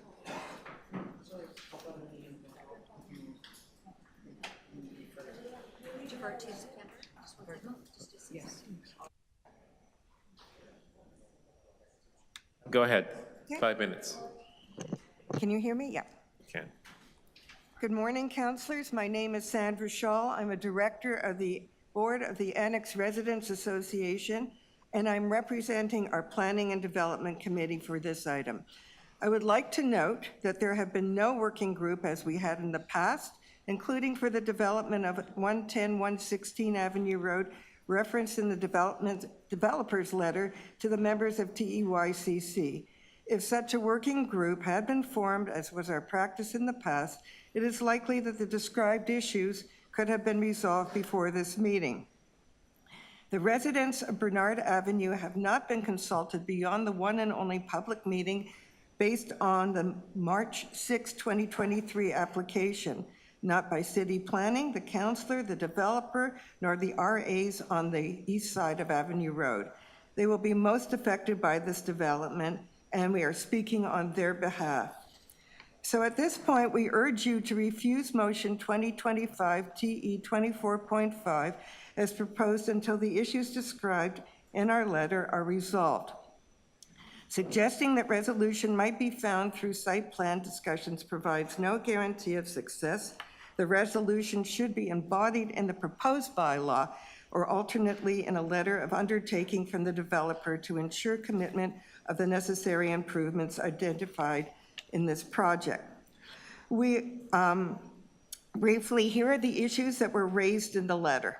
Heritage. In March 2023, a first proposal was presented in the one and only public meeting we've had. It retained mostly the facades of the buildings at 126 130 Avenue Road, and this we supported. We were surprised to learn in May 2025 that a new proposal was made that no longer included any of the original fabric of the existing buildings at the request of city planning.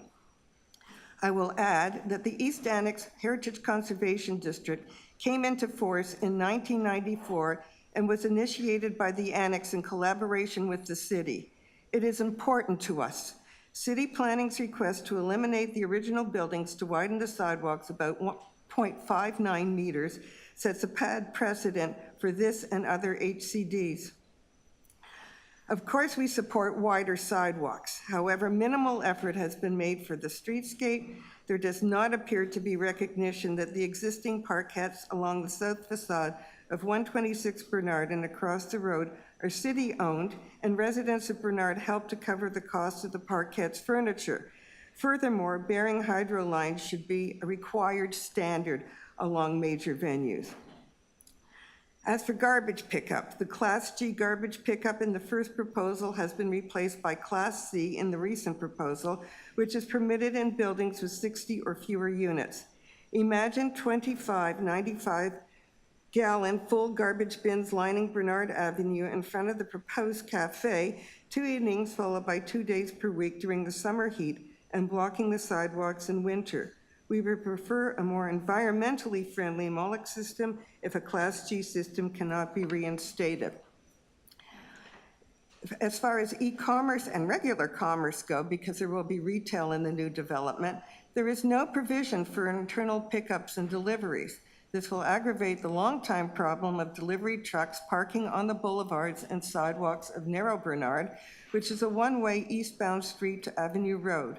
Multiple simultaneous deliveries will further impede traffic flow and entry and exit for this building. And finally, with regards to a public lane, we need to protect the option of creating a city laneway from Tranby to Davenport to mitigate the problems of traffic flow in the area. Thank you. Thank you. Any questions for the Deputant? Councilor Sachs? Yes, Sandra, thank you again for coming. Do you agree that it's extremely important that we not have curbside garbage pickup for this building? Absolutely. Tell us why. Tell us why. Because you have a very narrow street. And curbside pickup for a building with 60 units, they're talking about 25 large bins that would be put out the night before and be there until pickup happens the next day. It stinks, it attracts rats. They're rarely put out neatly. And we've talked in the first proposal with the retention of the facades and in the new proposal to have a cafe there, something to animate that corner still. And who's gonna sit at a cafe looking at garbage? Okay, thanks very much. Okay, thank you. Next up is Kevin McCurrow. Oh, it's okay. Okay, 5 minutes. Thank you, Mr. Chair. My name is Kevin McCrow. I'm the land use planning consultant retained by Tahiri Developments, Inc., and I'm also the agent for the applicant. So thank you very much to the ARA and to ABC Gyra Residents Association for their ongoing engagement with us on this recent resubmission and going back to the first submission of this application. So just by way of background, and I think it was just touched on, the application was first submitted in February of 2023. It originally proposed retention of the existing buildings on the property. The application was resubmitted in May of 2025 and now proposes demolition of the existing buildings in favor of a wider, larger, and now unobstructed sidewalk along the Avenue Road frontage. There were a number of concerns raised by the ARA in their comments letters submitted to this application. We submitted a letter in response to ARA's letter yesterday. I believe some of the commitments that our clients prepared to make in their letter will be crafted into a motion. Today, our clients prepared to include those commitments in their motion. Just to touch on them briefly in my moments of speaking time, those commitments include retaining a waste management consultant at the site plan control stage to investigate and implement private garbage collection within the Type C loading space at the rear of the site. So all bin storage and staging will be self-contained fully within the property, and bins will not be put out at curbside along Bernard Avenue. Our client's also committed to the burial of Toronto Hydro infrastructure along the street frontages, subject to Toronto Hydro's approval. That's something that our client feels very strongly about as well, to clean up that streetscape. Our client's also committed to locating the potential gas meter as a nook along Bernard Avenue, tucked in within the building or at the rear of the property, so it's not sitting out in that wider sidewalk that's being proposed along Avenue Road. Our client's also prepared to engage with ABC, GIRA, and the ARA through a series of site plan working groups similar to the 110, 116 Avenue Road project. So we, as the applicant, we see the engagement with resident groups does not stop here at Toronto East Shore Community Council or at Council later in July. It does continue, similar to 110, 116 Avenue Road, where we were also the planning consultants, kind of in a similar fashion. Last, I'll touch on two final items, the first being the existing flower shops on the property.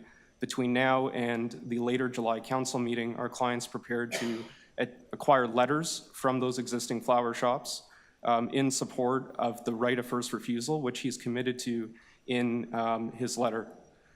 Finally, with respect to heritage, during the SPA stage and through these site plan working groups that we're prepared to engage in, we're prepared to explore opportunities to find ways to salvage some of the materials of the existing buildings and find ways to commemorate and interpret the existing buildings on the property through the use of salvaged materials. Thank you. Okay, thank you. Yeah, so thank you, Kevin. So you mentioned that the application originally came in the winter of 2023. Tell us a bit more, please, about consultation that you and your client have consulted with the neighbors and the neighborhood associations. Yes, so prior to that application coming in, I understand that there was consultation with the ARA, the neighborhood associations. There was also obviously the CCM, the community consultation meeting, and then prior to today's Toronto and East Shore Community Council meeting, we had a further consultation session, I believe it was about 2 weeks ago. It was Monday, June 23rd, specifically on the resubmission. And it was through that consultation that our client and ourselves were made aware of this important issue of the Type G loading space and the bins, the stench, the issues of the bins being, falling over on Bernard, given the 60-unit size of the building. And then following that June 23rd consultation, that's when our client committed to the private pickup through the Type C loading space and then retaining that waste management consultant at SPA. Okay, so is your client prepared to give an unequivocal commitment there'll be no curbside garbage pickup at this location? Yes. Glad to hear about the flower shops, very important to get them back for the community. Your client's committed to working with the residents associations on construction management and on site plan? Yes, that's correct. And is it feasible to move the facade back of the old buildings and make them part of the new building? Unfortunately, I just don't have that expertise. ERA, our heritage consultants, did submit a letter. Now, I should say that they are also not structural engineers, so they weren't able to comment on the feasibility, whether cost or technical, of moving that wall back. So we'll have that before council? Okay. I don't think we can commit to that before council. Okay, well, we'll talk about it some more. All right, thank you. Sorry, go ahead.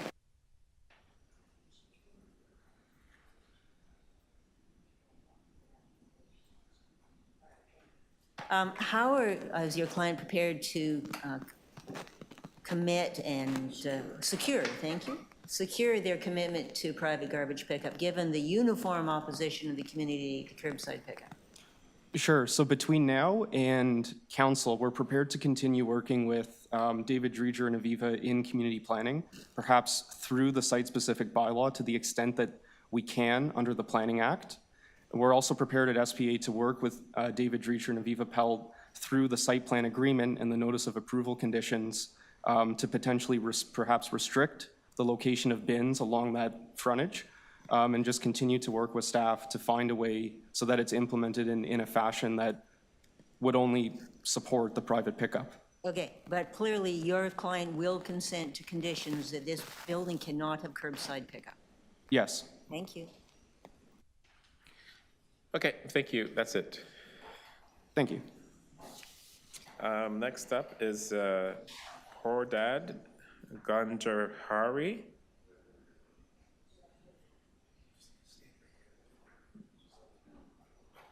Okay, Horad Ganjarhari. Is that you? Yes. Okay, 5 minutes, go ahead. Thank you. I have 8 speakers on this item, so hopefully we can get through this. Sure. Go ahead. Good morning. Hordad Gandhari, I'm the principal at Icon Architects. We were in charge of designing the multiple versions of this project, and I'm just here to mention that the design of this project has been done very meticulously, and it did take a lot of time, a lot of going back and forth with experts in the area, such as ERA architects, who are experts in heritage design and preservation. So we had to do a lot of back and forth and come up with what you can see now in the design as a very sensitive and sympathetic design for a building that is within the HCD. I'm here just to say that and answer any questions anybody may have. Okay, thank you. Why doesn't your proposal include the old facade? Well, we initially had the old facade retained with the previous design, but in favor of the direction that came from the city to widen the sidewalk, we came up with an alternate design with a podium that was sympathetic to the Heritage District to move that wall. Is that your question, or? Why didn't you move the wall? Oh, to move the wall? Yes. It was not, the direction was not to move the wall, because once the direction actually was not to move the wall, was to come up with demolish and go back. So that was not in the mandate. We didn't even consider that at the time. But you have been considering it since we had our discussions. So can it be moved? Can the existing facade be moved back and be part of your new building or not? Do the floor and ceilings match? Does this practical? I cannot answer that question, as it needs structural input. Okay, thank you. You're welcome.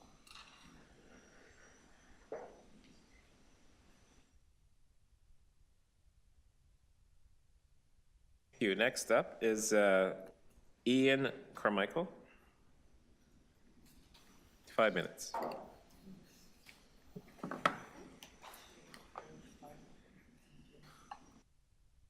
Good morning and thank you.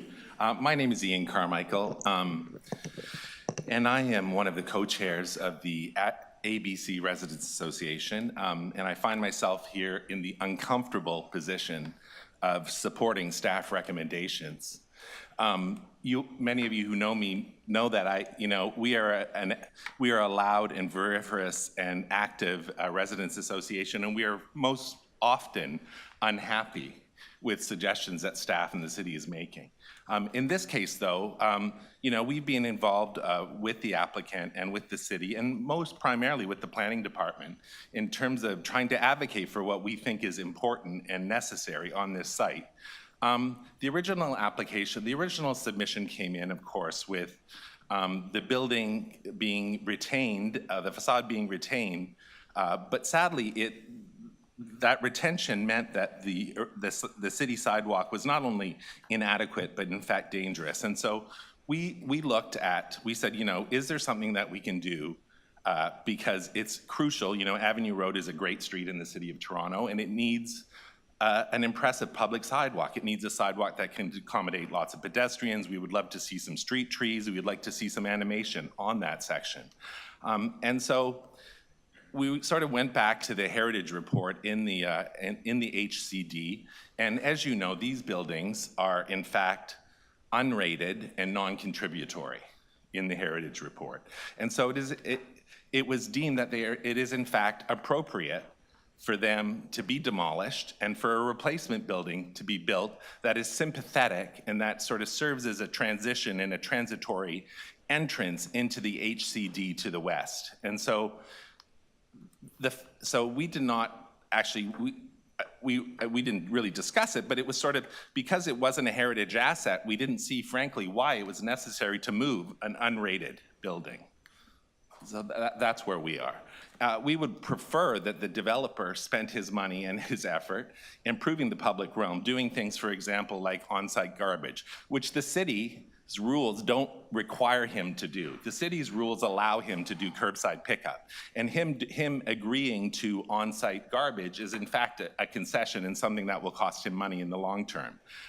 What else are we impressed with? We're also, we like the fact that there's going to be on-site parking. We like the fact that he's committed to bearing all the hydro. We like the fact that he's committed to, you know, given all of the sort of problems and challenges of putting street trees in, we like that he has made a commitment, in fact, given sort of permission from Ontario Hydro and everyone else in the city, that he can do all of these things on Avenue Road.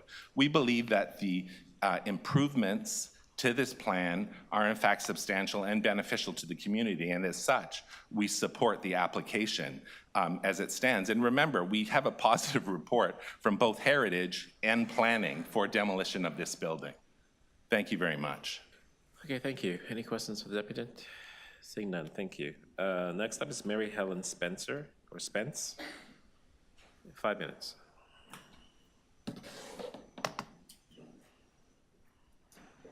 Thank you. I'm here as a member of the ABC Board of Directors and also a member of the committee of the Avenue Road Safety Coalition and an active volunteer for years in my community.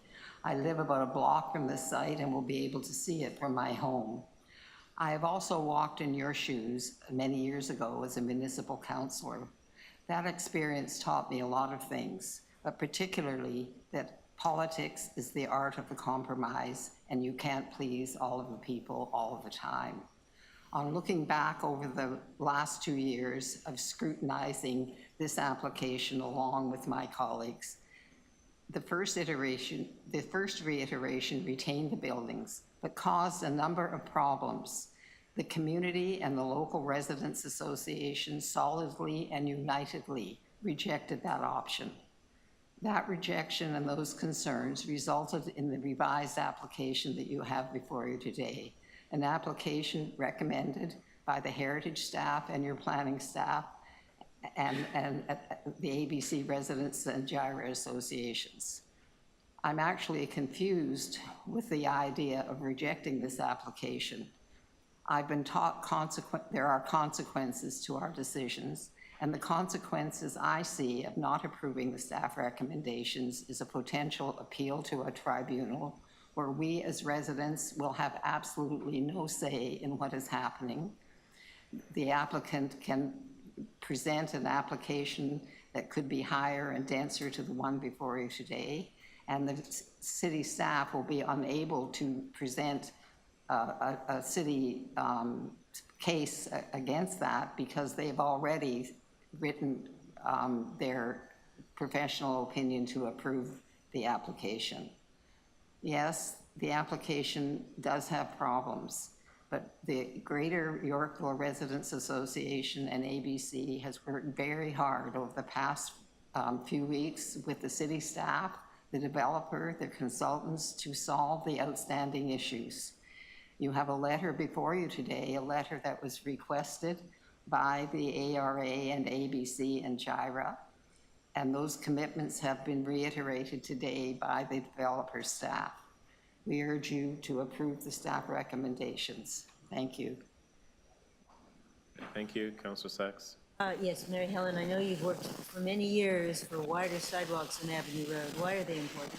Well, and it's particularly important in this particular block. We have been told by staff during the study of the Avenue Road Safety Coalition that those sidewalks are probably the most narrow in the city of Toronto.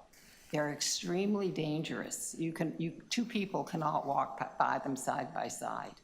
And the idea of moving the facade is not going to solve the problem and is going to create other problems. We've also heard that these buildings are X-rated.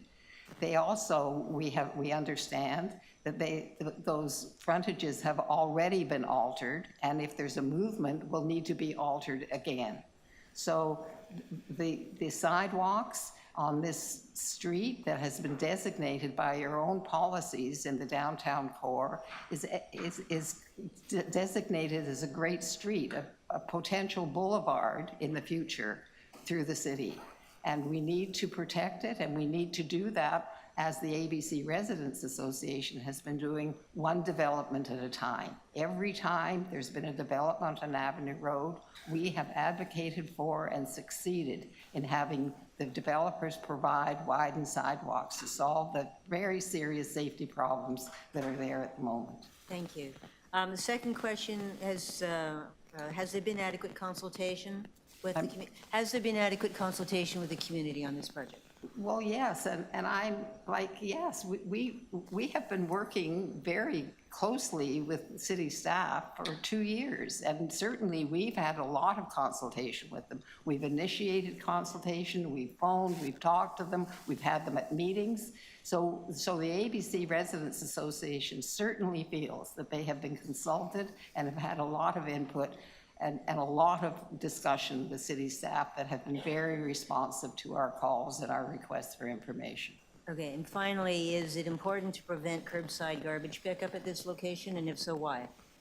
Well, I think that has certainly a problem that Sandra Shaw explained very, very well, and it has been solved. I mean, we're not concerned about that anymore. We have a commitment from the developer that he is going to do private pickup. So, I mean, the problem has been solved as far as we're concerned. Great, thanks very much. Okay, thank you. Next up is Sheila McCraig Wagener online. Okay. Sheila, are you there?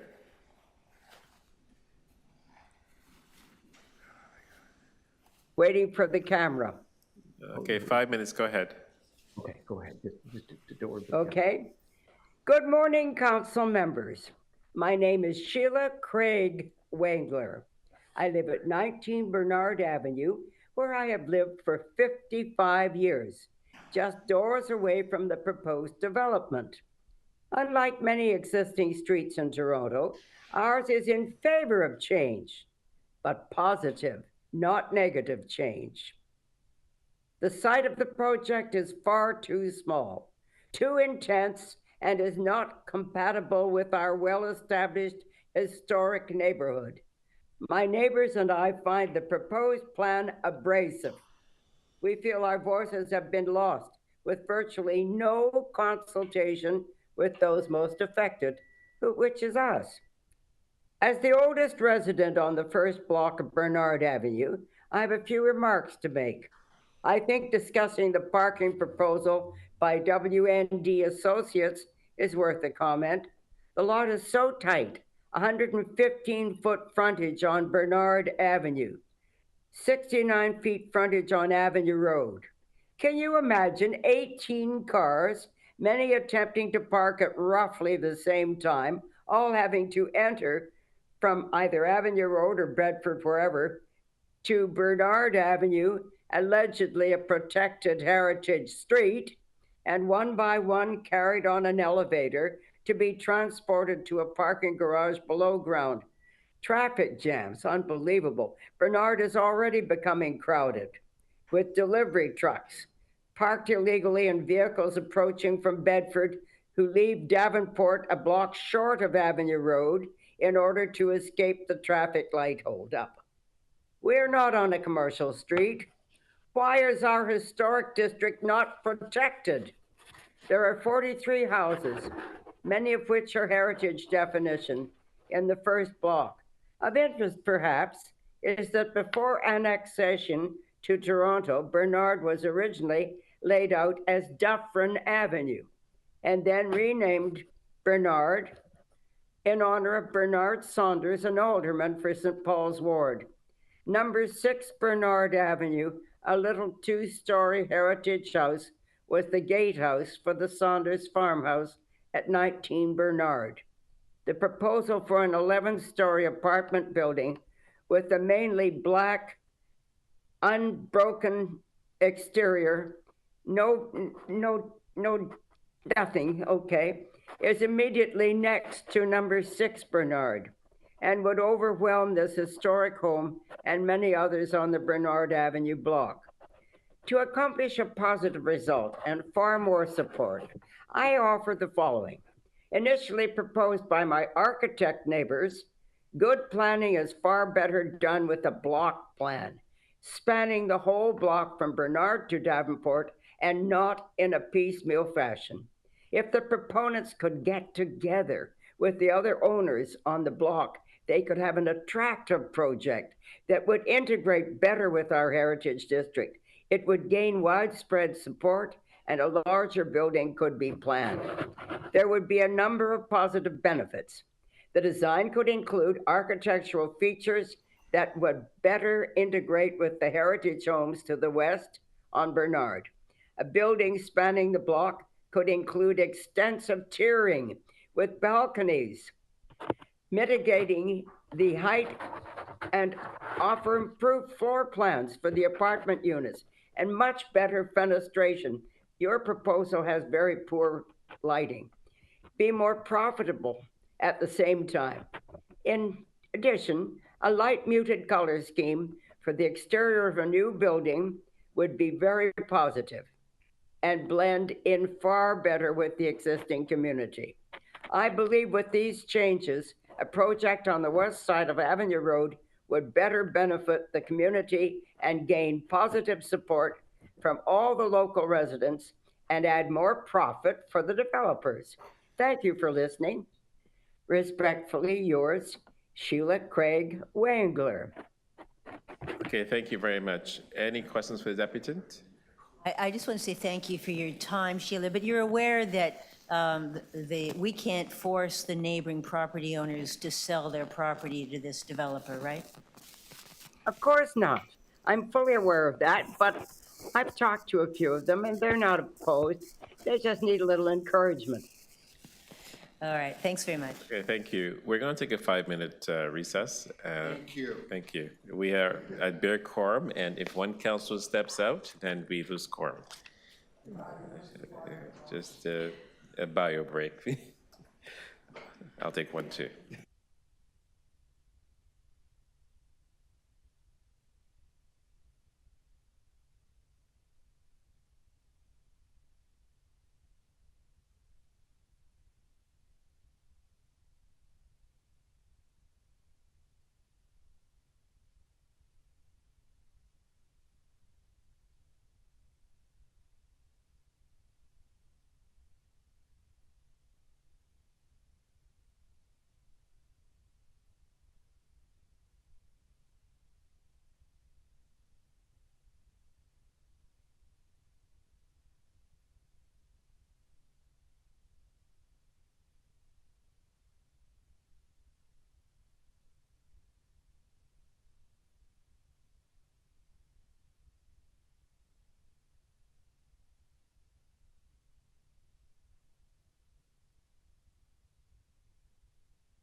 Okay, we have quorum once again, and we're going to resume our meeting.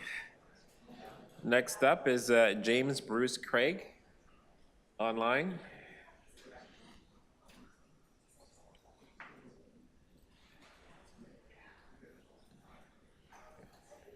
Mr. Craig, you hear me?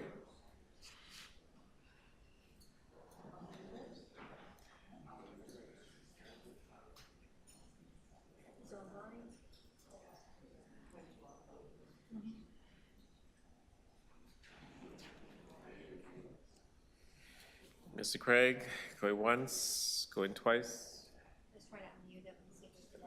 Oh, he's trying to unmute. Okay.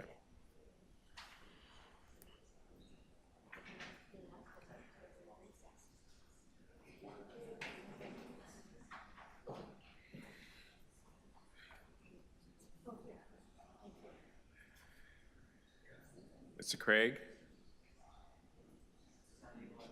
It's unable to unmute. Okay, well, we tried. Hello?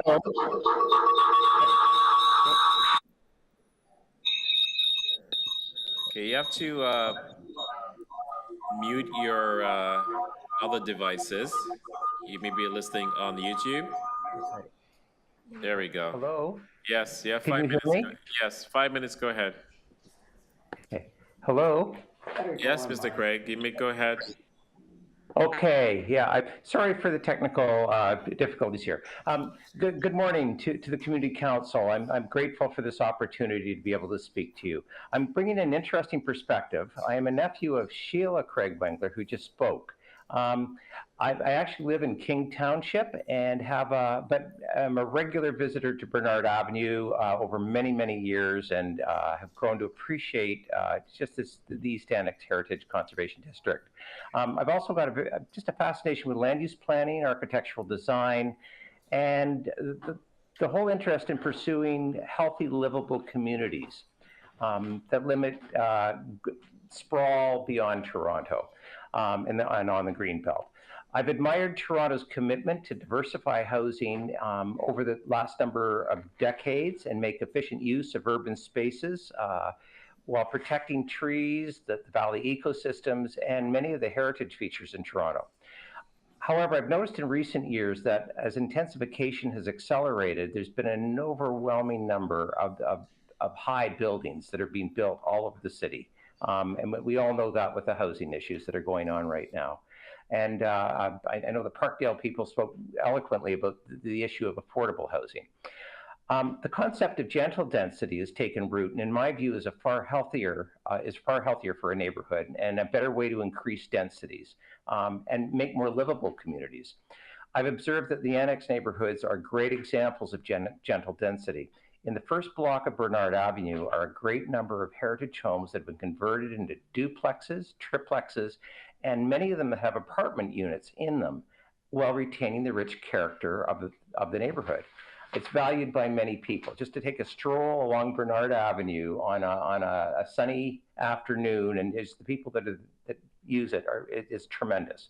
While I support moderate intensification and redevelopment along Avenue Road, the proposed project at the corner of Bernard and Avenue Road stands in stark contrast to the low-rise heritage community immediately to the west.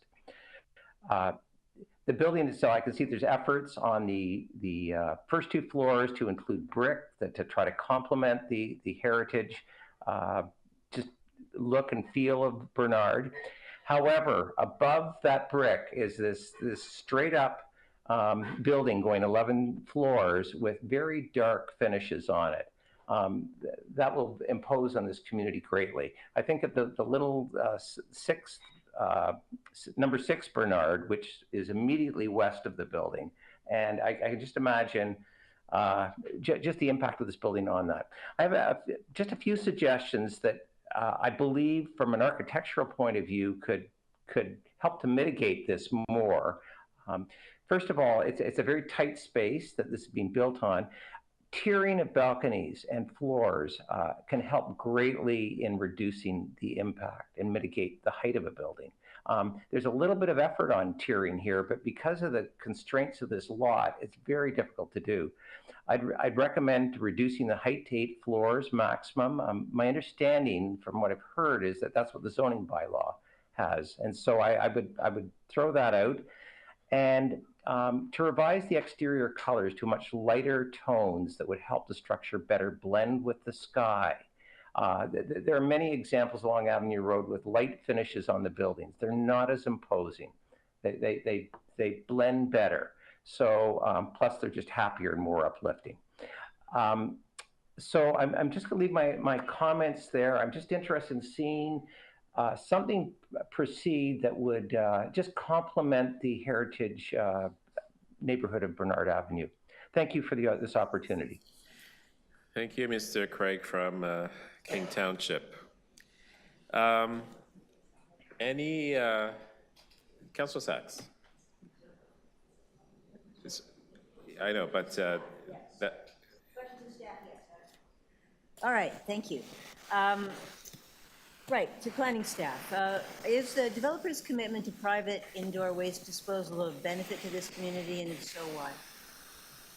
Through the chair, yes, the commitment to private pickup is a benefit in that it would remove the bins from the curbside, preserving the wider sidewalk, and would internalize all of the garbage pickup.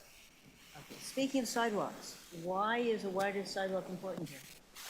Through the chair, the wider sidewalk is important in this location because, as we know, Avenue Road sidewalks are very narrow along this section, and they are substandard to our normal standards of 2.1 meters, currently just over 1.5 meters right now. So this would widen it to curb to building face of 4.8 meters, allowing for a great public realm and wider sidewalks. Right, and a lot of the other buildings on Avenue Road have much wider setbacks, right?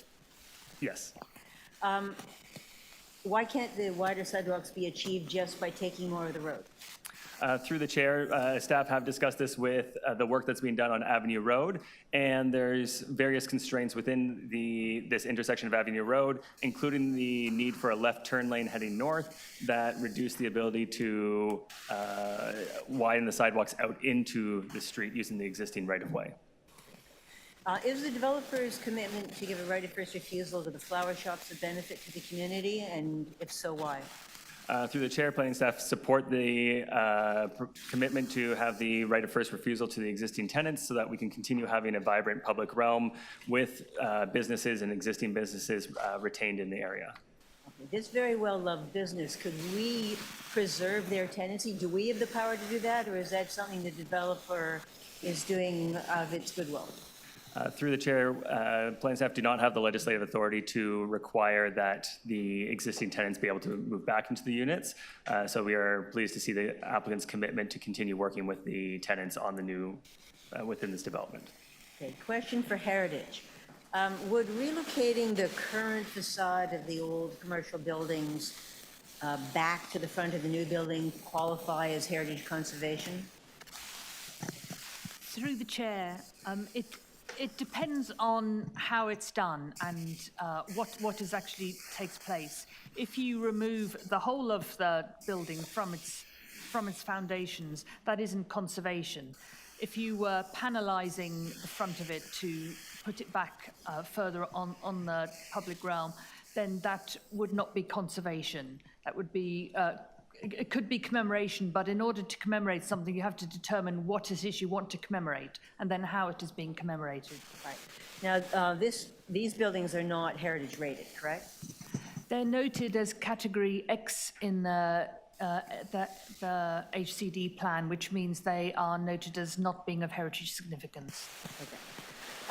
If it's not practical to relocate the entire facade, are there other forms of commemoration that could be of value in preserving some sense of the heritage here? Through the chair, the facades could be panelized and put on a new building. However, the new building, the floor levels are different, so you couldn't just put the existing facades on their proposed new building. It would take a redesign. the materials from the front facade could be salvaged and they could be reused on the facade of the new building. And would that have some heritage value as commemoration? These buildings, through the chair, these buildings are noted to have been of not heritage significance. So this would be achieving something else, an urban design improvement. I mean, I don't know, you'd have to see what you were trying to. I'll stop there. Urban design, is James here, still here? Oh, yes, Mr. Parak, has urban design reviewed this building, and what is your opinion? Through the chair, urban design staff are supportive of the application as outlined in the report. Okay. Community planning, over the last 2 years, has the developer addressed your concerns to your satisfaction? Through the chair, yes. Has there been adequate community consultation? Through the chair, yes, we've had community consultation, the normal standard community consultation meeting, as well as additional meetings with residents associations to speak through various issues that have been raised today. All right, and briefly, why are you recommending approval of this project? The proposal meets the existing context and the emerging context along Avenue Road, has appropriate transition to the rear, and is providing an improved public realm surrounding the site. Do we have the legal right to question. turn this down because there isn't a block plan for the entire block? Through the chair, there's no requirement for a block plan for the entire site. However, staff have worked with the applicant and the community to ensure that the site is designed to accommodate future development to the north, including a potential driveway to the north to allow for better vehicular access and improved sidewalk conditions and wider sidewalks. But we do not have the authority to require a block plan for the entire block. Thank you. Okay. Councilor Sachs, you have a motion?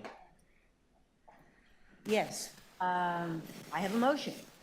Looks remarkably like the other motions, except for number 1. So we have heard a great deal from the community on both sides of Avenue Road, how extremely important it is not to have curbside garbage pickup at this location. The sidewalks on Avenue Road, as we've heard from the Avenue Road Safety Coalition, are way too narrow. We have a large increase in population coming in this exact area. We have cafes that are wanted for animation of the public realm, and you can't expect people to sit there and order a meal if they're sitting next to stinky garbage 2 nights and 2 mornings and 2 afternoons a week. The other commitments that are, I think, particularly important in this location, for most people don't know the address, but lots of people know the flower shops. One family has 3 flower shops on this location right now. They're extremely well loved. Real fixtures of the community, best places to buy flowers in that whole part of the city. And we don't have the right to make the developer take them back. And so commitment from the developer to take the flower shops back into the building and the retail space that will be available, extremely important. Heard a number of comments about the color of the exterior of the building. As you all know, under some of Mr. Ford's changes to the Planning Act, we can no longer control the color of the exterior of the building. But the owner has confirmed to me that they're willing to work with the liaison committee, and perfectly happy to have a light-colored building if that is desired by the community. I know that we have had some concerns about heritage. We've heard from the Heritage Department. These buildings are not, they're X-rated. They are not of heritage value. And we can't have wider sidewalks and keep the old buildings in the same place. If once we need wider sidewalks, which we do, the older buildings have to give way, or we cannot have wider sidewalks. We just can't have pedestrian safety and keep all the old buildings in the old place. So I think public safety has to come first. Making space for all these thousands and thousands of new residents that we are squeezing into this area. The residents are right that we are talking about a major change. Right now, we're talking about low-rise areas. And we're putting, in this case, a mid-rise building with 60 new units next to low-rise buildings. homes. And this is something that we've talked about, planning's talked about, council's talked about, and really struggled with over the last 5 to 10 years, is what should the relationship be between the existing low-rise buildings and all the people who want housing, all the people who are looking to downsize, all the people who are looking to move into the area, all the people that we don't want building houses on the greenbelt. And we can't accommodate all those new folks without denser buildings. And it's been the city's policy, and this still seems to have very strong public support, that the denser buildings mostly have to be on our arterial streets. So council, after a lot of conversation and study, agreed with staff last year to change the transition rules. We don't require tiered buildings anymore. We don't require angled planes. I admit I like the look of it, but they greatly increase the cost of housing. They greatly decrease the amount of housing that can be accommodated on any site. It greatly increased the carbon footprint of the housing because you need transfer slabs at each one of those tiers. So we don't require those anymore, because what we've heard from the public over and over and over again is the most important thing is having more housing less expensively in good areas close to transit. There is no perfect answer here. There's no perfect way to accommodate all these new people without disrupting some of what's there now. And I know it's really difficult for the people, especially the people who live very close in the low-rise buildings to the new higher-rise buildings. First of all, they're going to have to live through the construction. And nobody likes living through your next-door neighbor's construction. It's a miserable experience. So at least we're going to have a liaison committee to talk about it, to be able to discuss and work through problems on contractor parking, on haul routes, on noise, on dust, to try to minimize how miserable that will be. We've made provision. Okay, we're at time. All right, we've made provision to deal with as many of the community issues as we can. This is the best we can do. Okay, so we're going to move recommendation by the councillor. All those in favor? Opposed? Carried. As amended, all those in favor? Opposed? Carried. We'll be here most of the afternoon. So for those who may have plans in the afternoon, you may need to reschedule because we need people here for quorum. Yes, so like this is in the schedule, you know, at the beginning of the term. We know when committee is, we know when council is, and so we need to work around those schedules. It's not fair to those who are here to do this work. That's my piece. And the noise you're hearing, they're fixing the roof right now.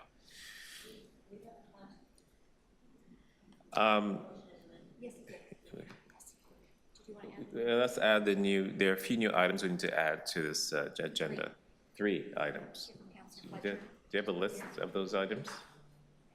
I can show you here. So what do we do, Councilor Sachs, first Elm Street, traffic safety? Do you have a printout of that, or? No, sorry, okay. I'll preview it for you. Yeah, just put it on the screen and I'll just read it. She's doing it, yeah. So we're adding 3 new items to the agenda.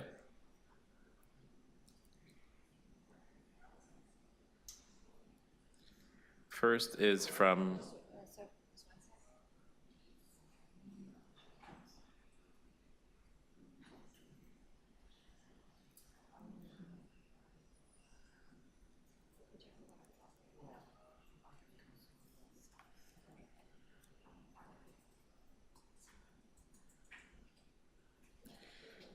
the first item is from Councilor Sachs. It's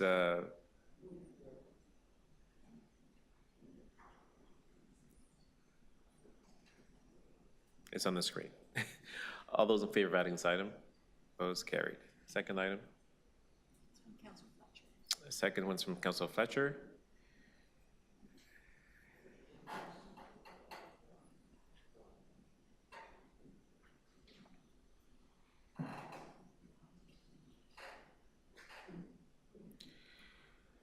Okay, it's around parking amendments, Bolton Avenue, Dundas Junior Public School. All those in favor? Opposed? Carried. And the last item.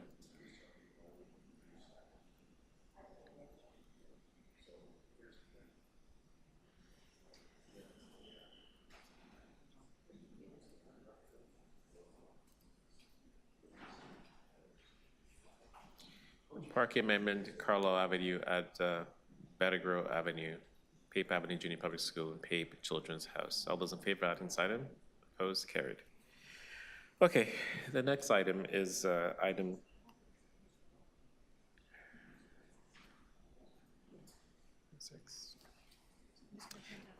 T 24.6, 126, 128, and 130 Avenue Road, rental housing demolition application.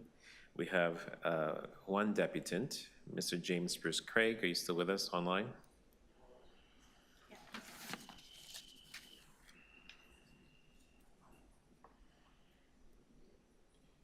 The ambulances in, but as far as You want to mute your YouTube once again? Oh, it's whoever's speaking, I guess. Okay, yeah, 5 minutes. Go ahead. Yeah, you are there at least. I think we're.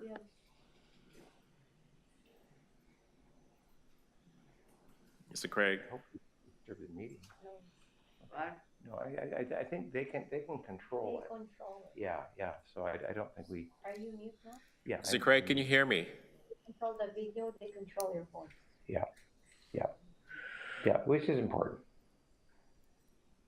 Anyway, I come away feeling it was a fair hearing. It was, and I think your counselor seems to be aware of. I mean, she knows what the flower shop. Mr. Craig? I feel like she's done her homework. She's not. Can you call him? Okay, Mr. Craig can't hear us. We'll move on. This item is Councillor. Any other speakers on the item? Seeing none, Councillor Sachs. I have no questions of staff. I'm moving the staff recommendations. Okay, moving staff's recs. All those in favor? Opposed? Carried. T 24.7.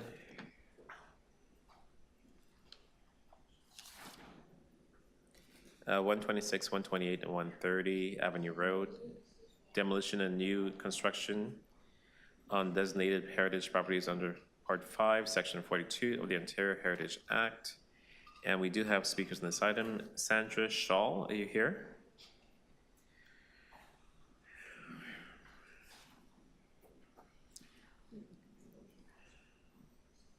Okay, you have 5 minutes.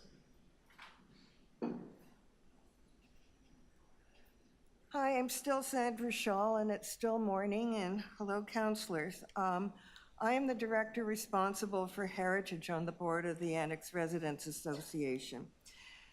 The demolition of these buildings to gain less than a meter to widen the sidewalk on a 6-lane road sets the precedent for the demolition of the rest of the buildings to the north, most notably the Spanish Revival building adjacent.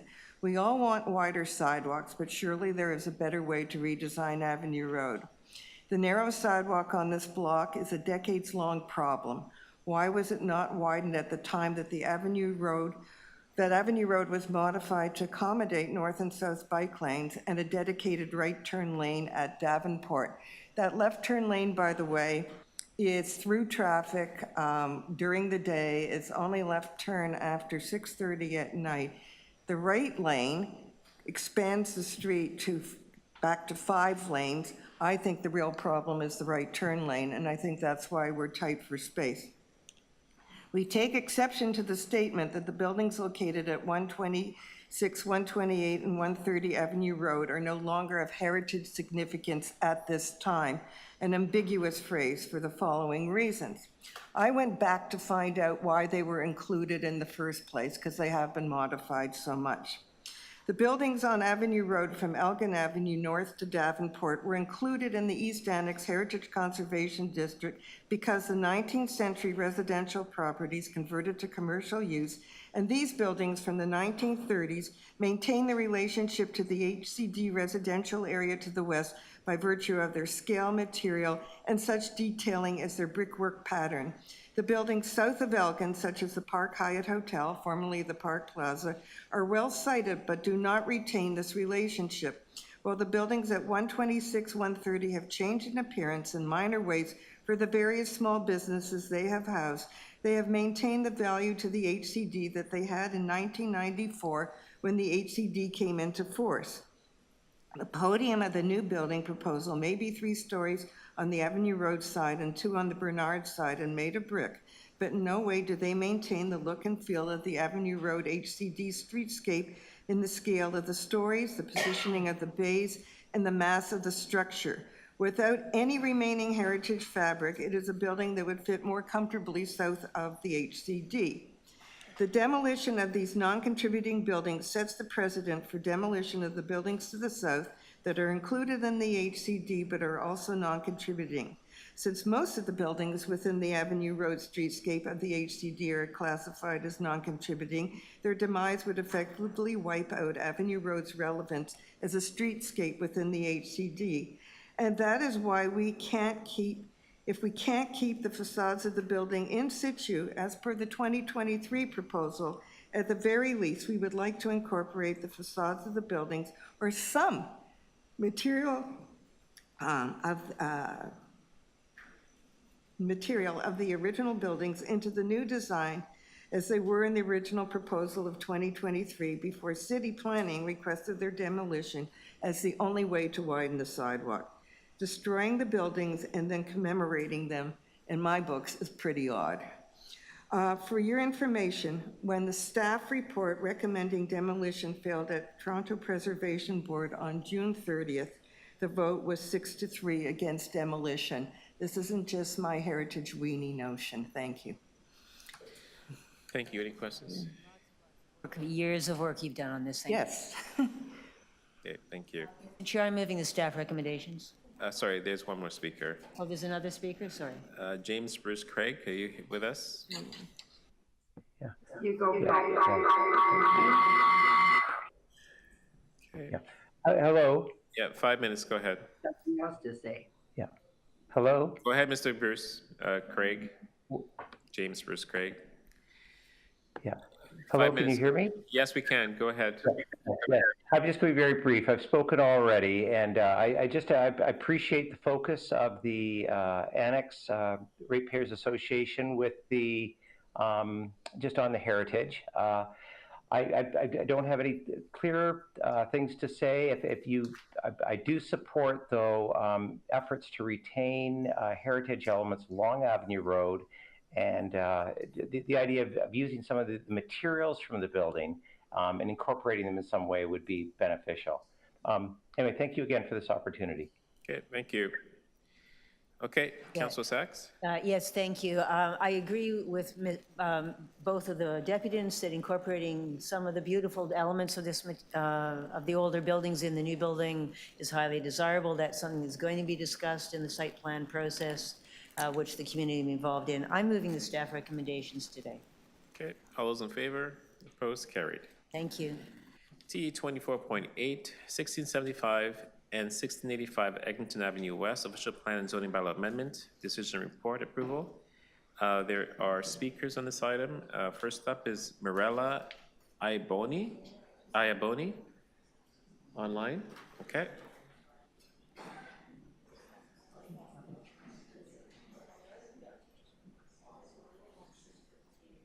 Mirella?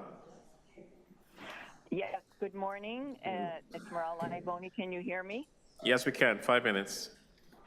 Okay, thank you. I was wondering if I could speak on all 4 items, 24.8, 24.9, 24.10, and 24.11, because my comments relate to all 4 of them and they're the same comments throughout. Absolutely. Is that okay to do that? That's okay, fine with me. Great. Just do it in 5 minutes. Okay. Okay. I've been living in the community since 1967, and I strongly oppose these proposals.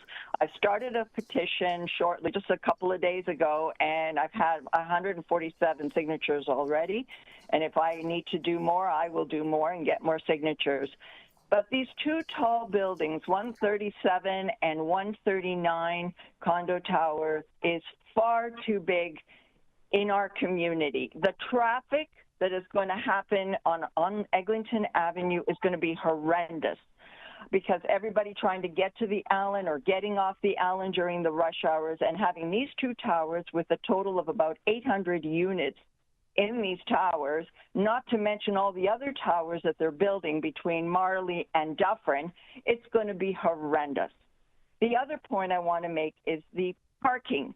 The parking on the side streets, on the neighboring streets, is very limited. The houses have to have parking permits to park on the streets if they have more than one vehicle. So now the residents who are going to live in these two tall towers who have limited parking or have more than one car are going to be parking in these neighboring streets. And in the wintertime, it's bad enough with the snow. It's really hard to find parking in these neighboring streets. It's going to be atrocious. It's going to be a horrendous nightmare. And also we have an elementary school in the neighborhood. The children crossing the streets with all this traffic, I think it's going to pose a safety issue.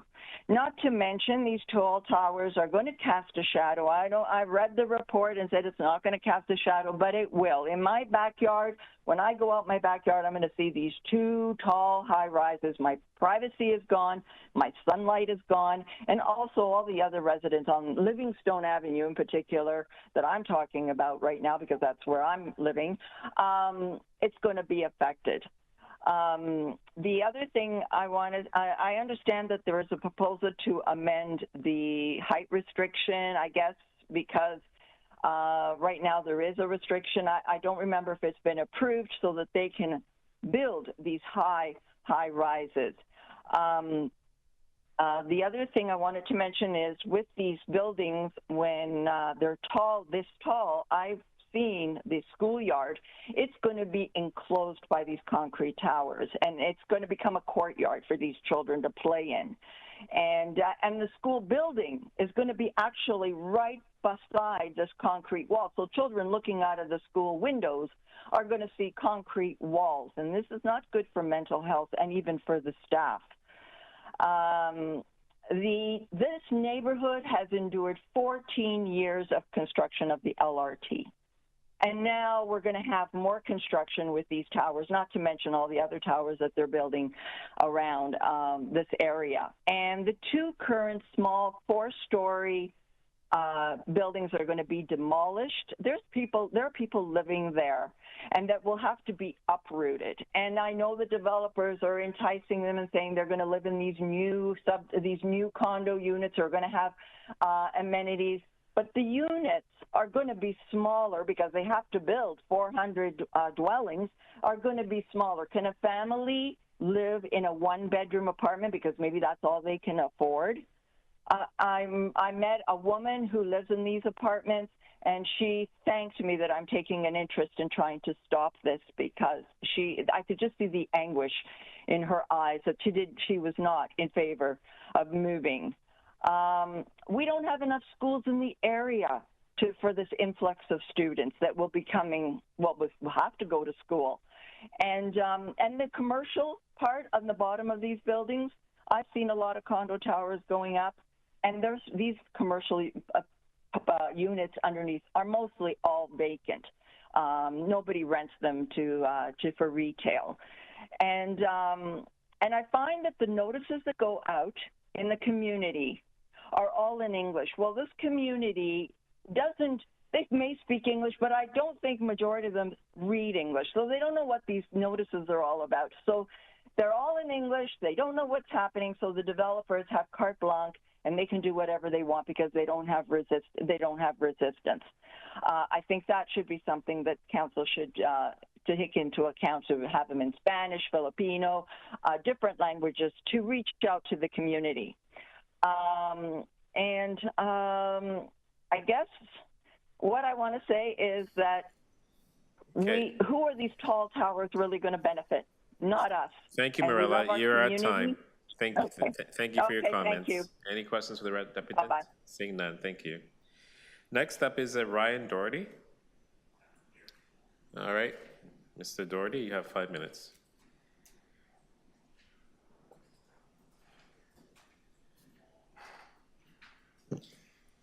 Okay, good morning, council members. My name is Ryan Doherty. I'm a land use planner with Bousfields here as the agent on behalf of the applicant.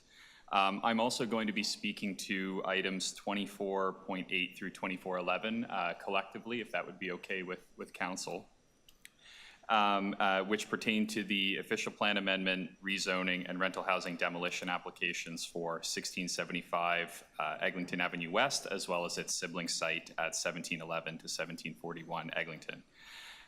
The applications before you today would permit the redevelopment of 2 sites with 37 and 39-story mixed-use buildings with a mix of retail, commercial uses, and community uses at grade. And the buildings are situated within walking distance of 2 stations along the Eglinton Crosstown line.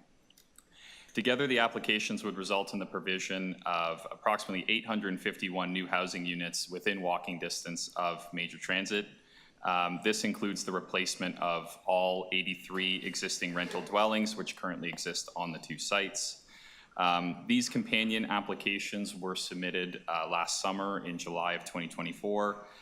Just speaking on behalf of the applicant team, I want to thank city staff and in particular community planning and housing staff for what was a very positive and collaborative application review process. So we are in support of the recommendations from staff to approve the applications, and we look forward to continuing to work with staff, Councillor Matlow's office, as well as community stakeholders as these projects continue to advance through site plan control. So I'll be here for these 4 items in case there are any questions and would be happy to answer any questions. Thank you. Okay, thank you very much. Any questions for the deputant? Seeing none. Bob Murphy, 5 minutes. The Jamaican community moved into this stretch of Eglinton when no one else wanted it. Suddenly, a rinky-dink LRT draws speculators like flies. It is the people and businesses who live and work here, who have made sacrifices over a dozen years and may never, ever get to see the benefits of their sacrifices. Point 3.3.3 of the PPS. Planning authorities shall not permit development in planned corridors that could preclude or negatively affect the use of the corridor for the purposes for which it was planned. New development proposed on adjacent lands to existing or planned corridors and transportation facilities should be compatible with and supportive of the long-term purposes of the corridor, or when avoidance is not possible, minimize and mitigate negative impacts on and adverse effects from the corridor and transportation facilities.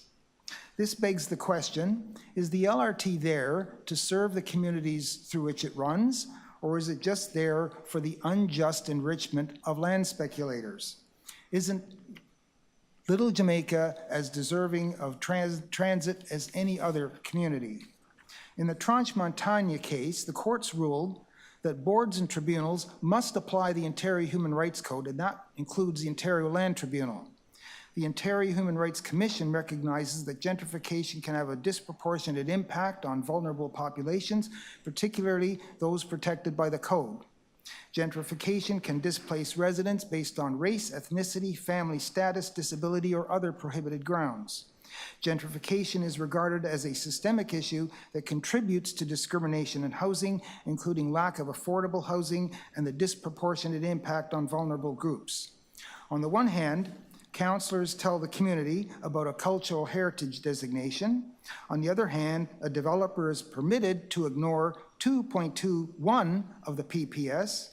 Planning authorities shall provide for an appropriate range and mix of housing options and densities to meet projected needs. Development is approved that negatively affects the use of the corridor for the purpose for which it is planned. In this case, that would be the cultural heritage area.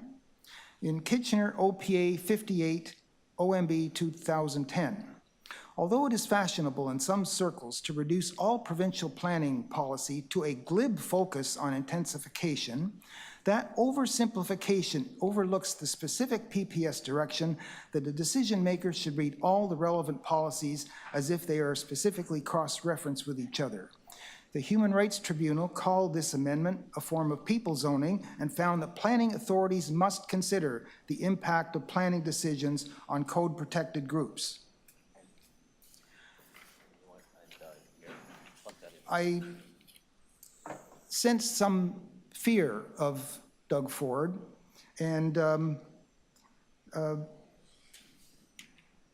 perhaps we should consider his own radio ads.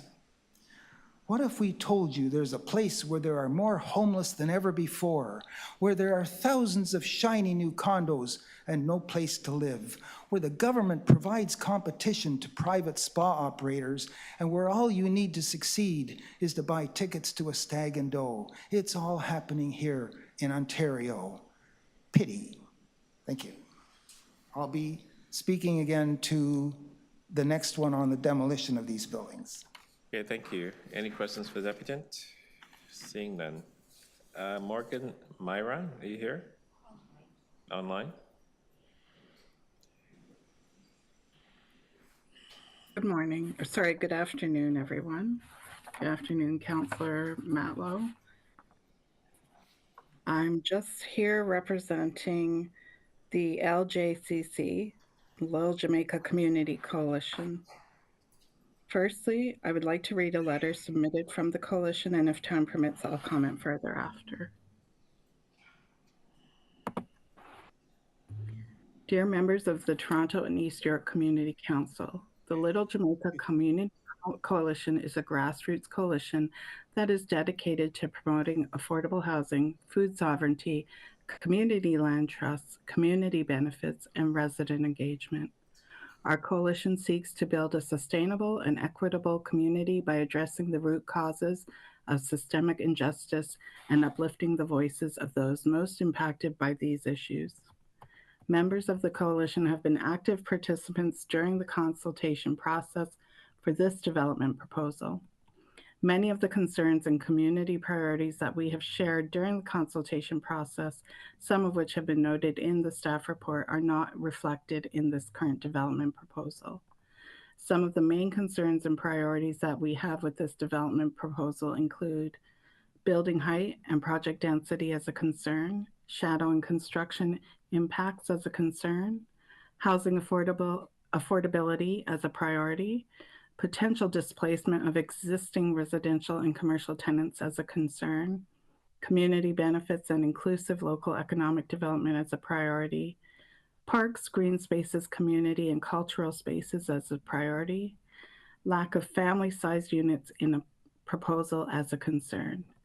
We support the proposed motions by Councillor Matlow that commit to continued community engagement and opportunities to work with the councillor, city planning staff, and developer to ensure our concerns and priorities are reflected in the development plan. We are particularly excited about the commitment for a phased development approach and measures to prevent displacement of businesses on the site. This addresses our concern about the potential displacement of existing residential and commercial tenants. Thank you. This letter was submitted by Councillor Baker on behalf of the LJCC Coalition. Thank you very much. Any questions for the applicant? Seeing none, thank you. Councillor Matlow? I will just move the, can I guess I've got to move each one. Just move your motion. Move them all? Okay. So I'll move all the motions, but I've got different motions obviously on each item. That's what I was asking about. We're doing on 8 first. On each one, okay, okay. I'll speak to them all though in a way just to help with time, but also because they're all related. You know, before us, we've got some options. One option is obviously to simply be populist and just say we're not going to support something, then it goes to the tribunal and it gets approved, and it gets approved without any of the benefits that I'm moving today. Another option is to have our hands tied essentially by the various new bills by the Ford government that have removed our ability to even negotiate Section 37 and try to get material benefits for our community. And then the third option, which I've chosen, is to be honest about what we can do and what we can't do, make sure that we do everything we should be doing, and then be creative where the law isn't on our side, be creative about negotiating for the benefits that we want. And that's exactly what we're doing. We are going to achieve over 4,000 square feet of community space at the site.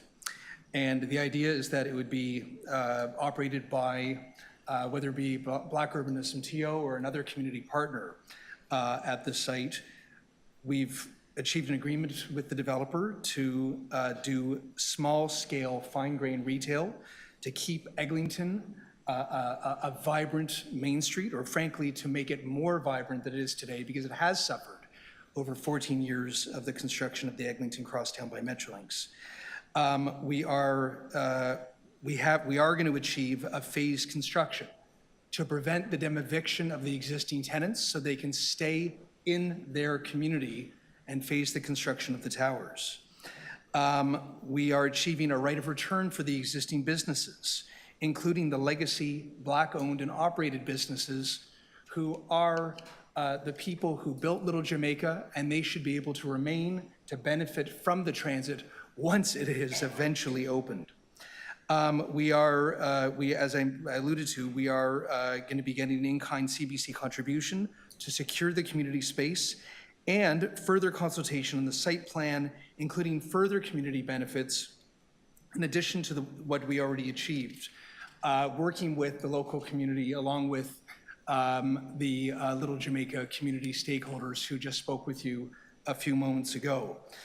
We're also going to be looking at everything from sort of quality of life issues to wind tunneling study to make sure that this is done well. Ultimately, this, I believe, is a thoughtful approach. We could have, as I said earlier, just said, well, you know, it's too big and we don't like it and that's the way it's going to be. And I know a lot of people don't like it, and that's true. But I'm not just going to sort of let this go off to an appointed, unaccountable tribunal to make a decision for this community. We are going to be saying what we need on behalf of this community together. We want to make sure that we have commercial that's affordable.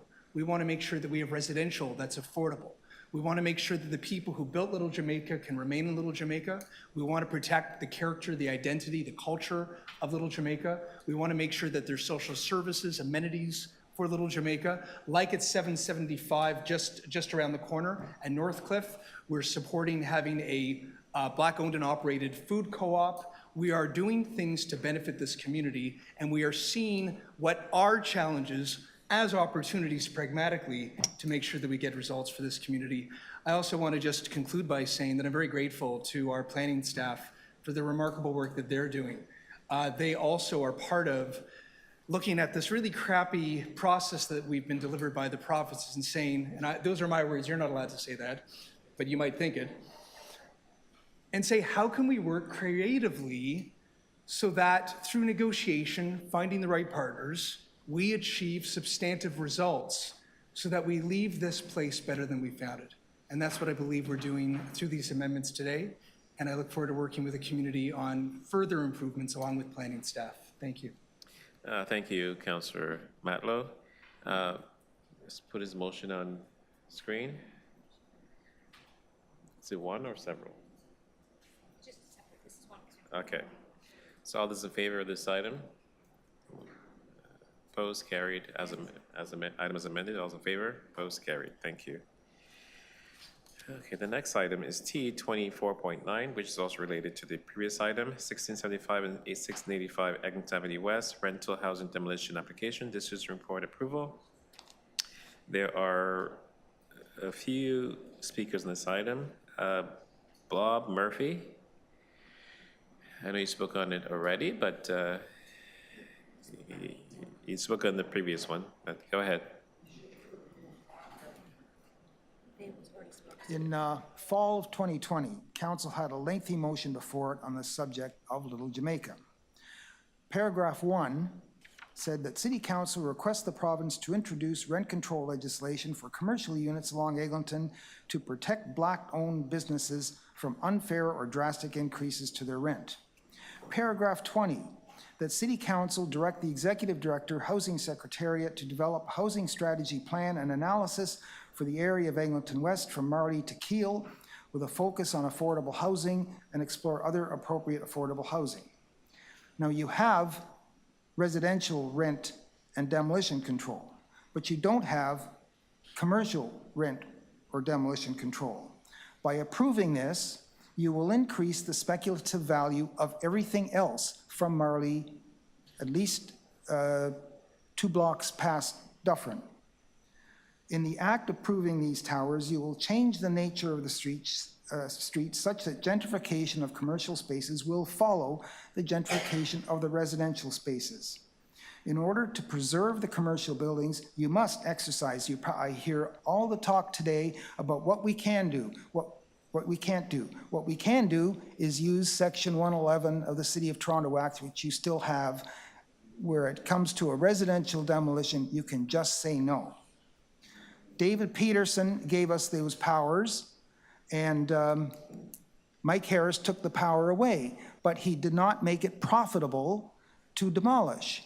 Kathleen Wynne set off an unprecedented frenzy of land speculation with her outrageous density mandates, but she also gave the city back its power to prohibit demolition in the expectation the city would use that power. Ford added insult upon Wynne's outrages, but he has not interfered so far in the use of a power that I have never seen used.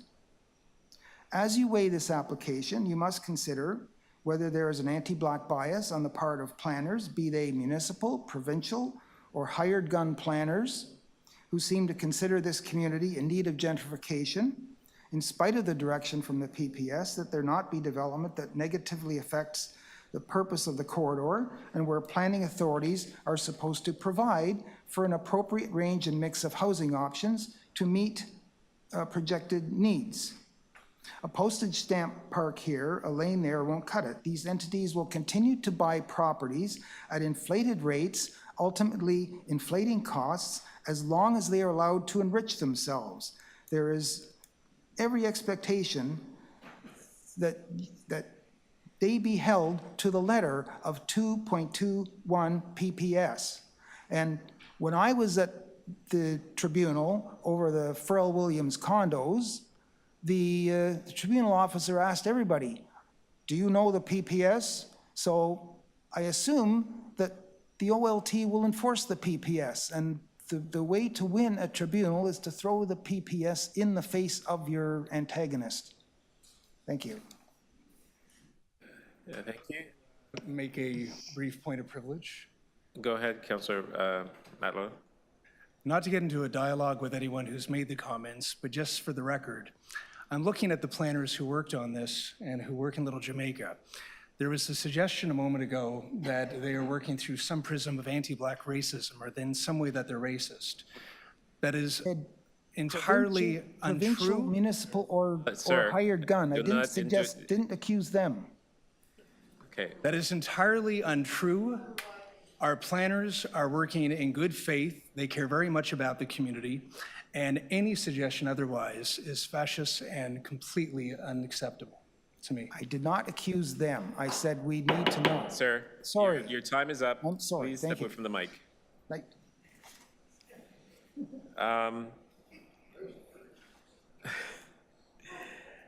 That was the end of the speakers list for this item. Item 49, Councillor Matlow. I move it. With the amendment. Okay. Amendment? I move it then. Okay, all those in favor? Opposed? Carried. Okay, the next item is T 24.10, 1711 to 1741 Eglinton Avenue West, Official Plan and Zoning Bylaw Amendment, Decision Report Approval. We do have Morgan Maya. Mr. Ryan Doherty, you spoke already. Do you want to speak again? Okay. Morgan Maya, do you want to speak again on this? You want to speak on this item? Yes, just briefly. It's much to the same, the item 0.8. I did read the letter that has been submitted from LGCC, and I just wanted to add that as a member of this community for almost 20 years, I just appreciate that Little Jamaica is actually designated a cultural district, that Councillor Matlow has been instrumental and so supportive and so available to the community. So along with the LJCC, I personally appreciate and support all the amendments he is submitting. I understand there's this list you all have to listen to today, and so on an ongoing basis, there's so much to take in, and I really appreciate that you are hearing this.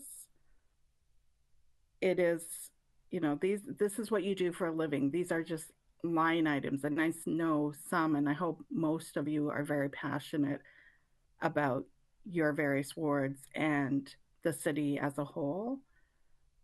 I'm just taking this opportunity, I guess, to publicly thank Councillor Matlow and thank him and encourage him to keep doing the work he's doing.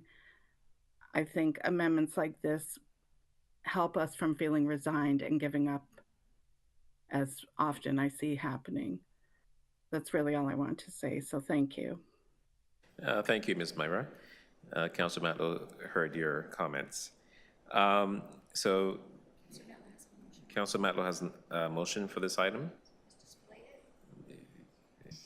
I do, and thank you, Morgan. That meant a lot. That's it? Okay. We're going to move the amendment. All those in favor? Opposed? Carried. As amended. All those in favor? Opposed? Carried. Thank you. Okay, TE 24.11.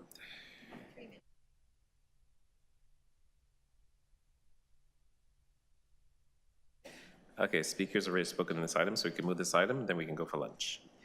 TE 24.11. 1711 to 1741 Eglinton Avenue West rental housing demolition application. Decision report approval. Councilor Matlow, you have a motion for this item? No motion? Okay. All those in favor? Opposed? Carried. All right, we will recess until. Lunch? Sorry, before you step away. Sorry, I did speak to Councilor Bravo about this and Fletcher. Yes. Just got a few to get rid of. Just one. Well, item 45. Transit T 24.45, transit priority measures to support transit diversions during King Street West and Dufferin Street intersection closure. I'm gonna, Councilor Bravo. Move the recommendations. Okay, all those in favor? Opposed? Carried. And Chair 46, I just have a motion in to defer that. The clerk has that motion. We have the motion? Okay, T 24.46, traffic measurement in Ward 14 related to the King Street East and Church Street intersection project. You gonna defer this item? Pardon me? Yes. Okay, deferral? Yes. I'm defer to deferring September that. meeting. All those in favor? Opposed? Carried. And then the parking amendments? Which item number? 24.84. Sorry? 24.84. Sorry, new business. And new business? New business, 8.3 and 8.4. Okay, Just moving parking amendment, Carla Avenue at Bad Girl Avenue, Pape Avenue Junior Public School, and Pape Children's House. What are you doing with this item? I'm just going to move it. It is associated with the Ontario line, though. Do you need more time for that? Yeah, we're doing the CL's references. Okay, and then, so we'll just hold that because for the Ontario line, 24. Well, it's a new item, so. It's new. Yeah. Are we still holding it? Do you want to move it? I just need to know if the clerk needs more time to, no, I'm moving that then, yes, please. Okay, all those in favor of this item? Opposed? Carried. And the same with 83, so we can clear that. Okay, T 24.83, parking amendment, Bolton Avenue, Dundas Junior Public School. All those in favor of the amendment? Opposed? Carried. And then on behalf of the Deputy Mayor, 24.81, designating a portion of Fort York Boulevard as a community safety zone. Move that recommendation, please. Okay, all those in favor of this item? Opposed? Carried. Those are all the Ontario line items? No. It's 12:30. We're fine. Do we have to extend, or are we? I'll have some quick releases later, Chair. Okay, we are recessed until 1:30. Thank you. 1:30. Oh, yeah, 1:30. Okay.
Okay, Council Fletcher's here. We have quorum. Turn on the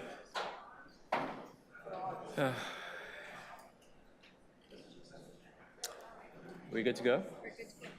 Okay, we can resume. T 24.12, 21 to 25 Imperial Street, zoning bylaw amendments, decision report. We do have speakers on this item. Nicholas Papapetro, are you here?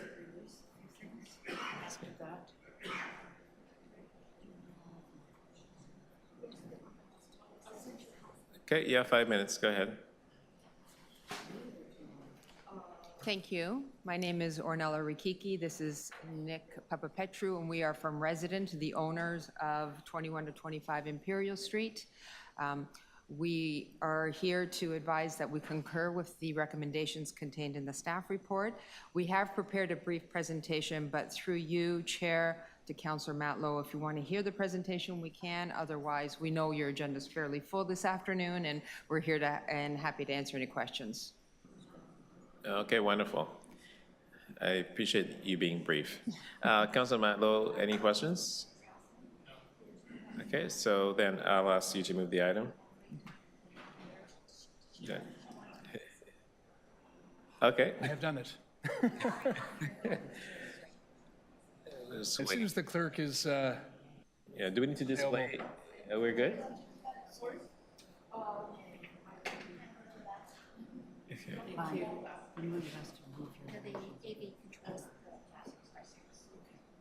Sorry, they're not having a presentation. What are we doing?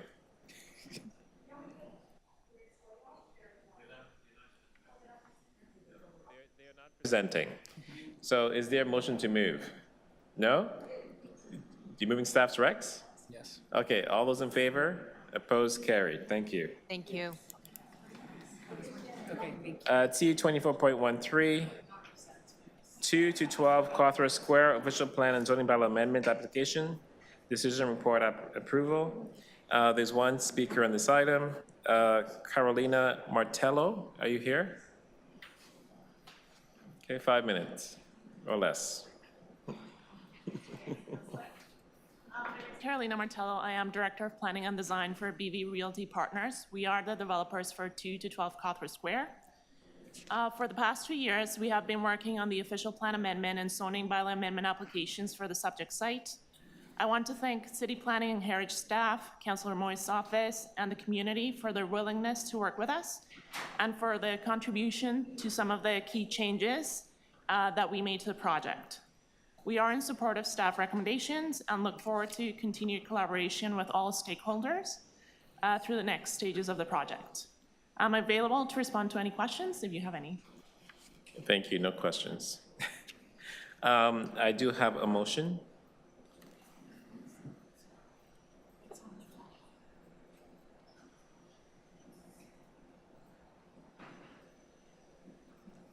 You want to put it on the screen?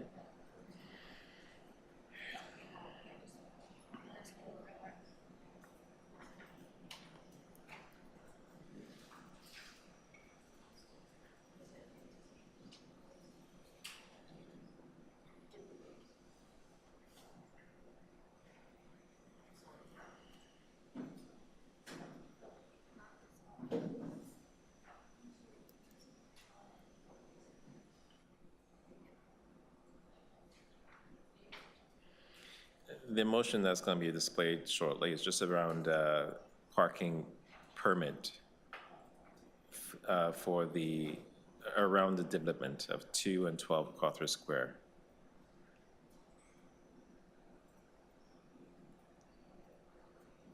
Is to exclude the development of located. There we go.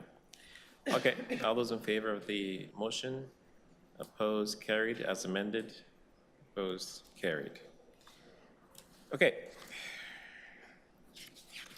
The next item is T 2414, 212 Cawthra Square rental housing demolition application. 14.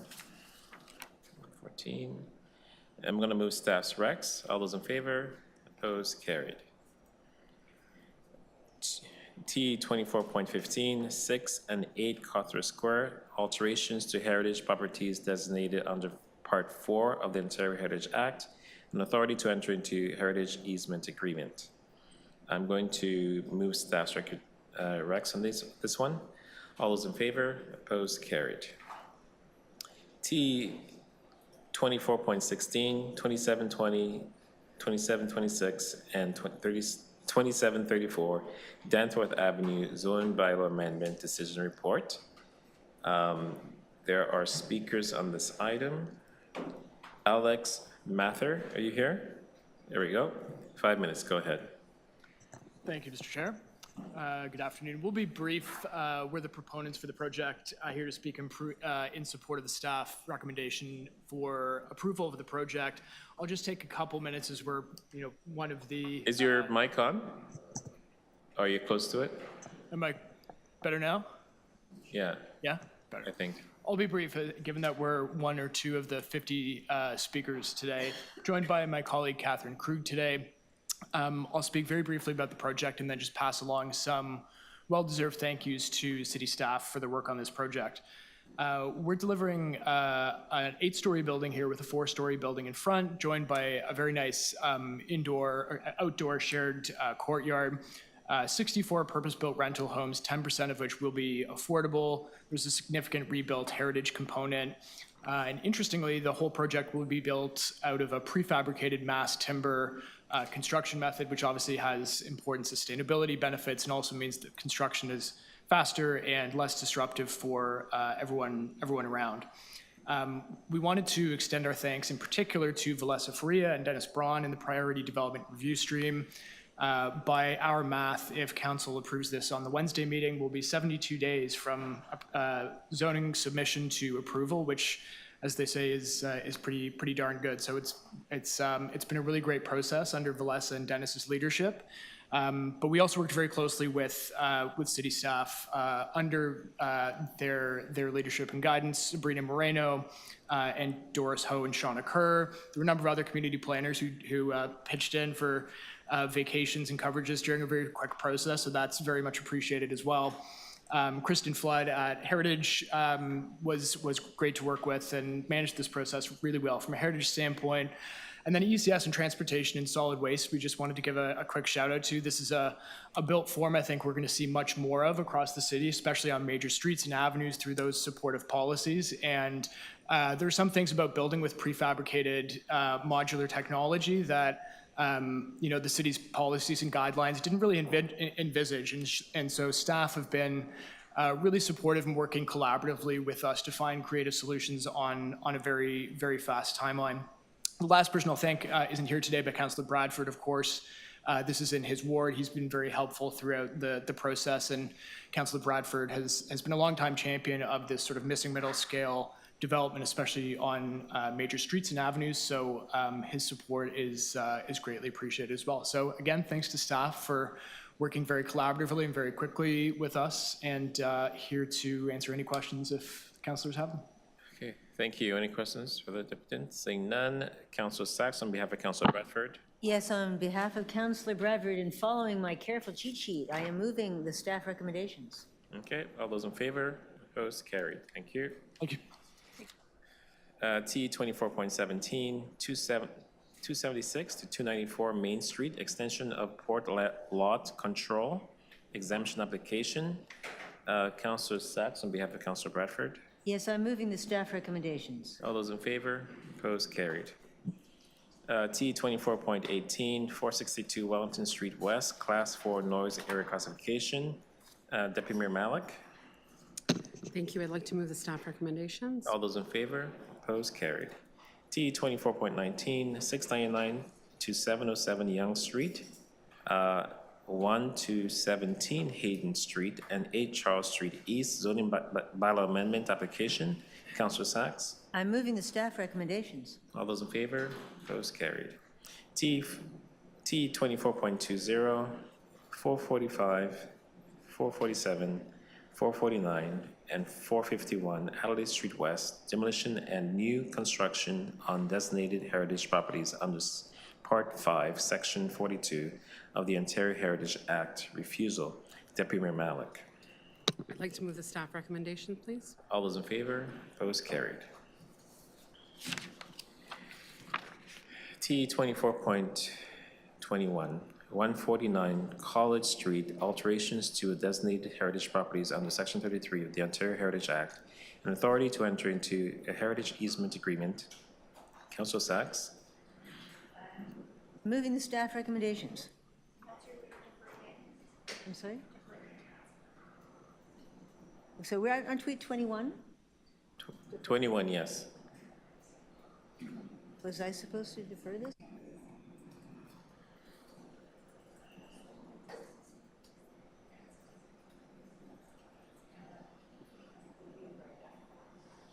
Thank you, Catherine, as always. Catherine has helpfully reminded me that this item is to be deferred until the zoning report is ready. Okay, all those in favor of deferral? Thank you. I appreciate that. Thank you. T 24.22, 2 Old George Place, alterations to designated property in the North Rosedale Heritage Conservation District, and it's a refusal. And there are speakers on this item. Sean McGaffey. Okay, 5 minutes. Good afternoon, Mr. Chair and members of Community Council. Let's pull this up here.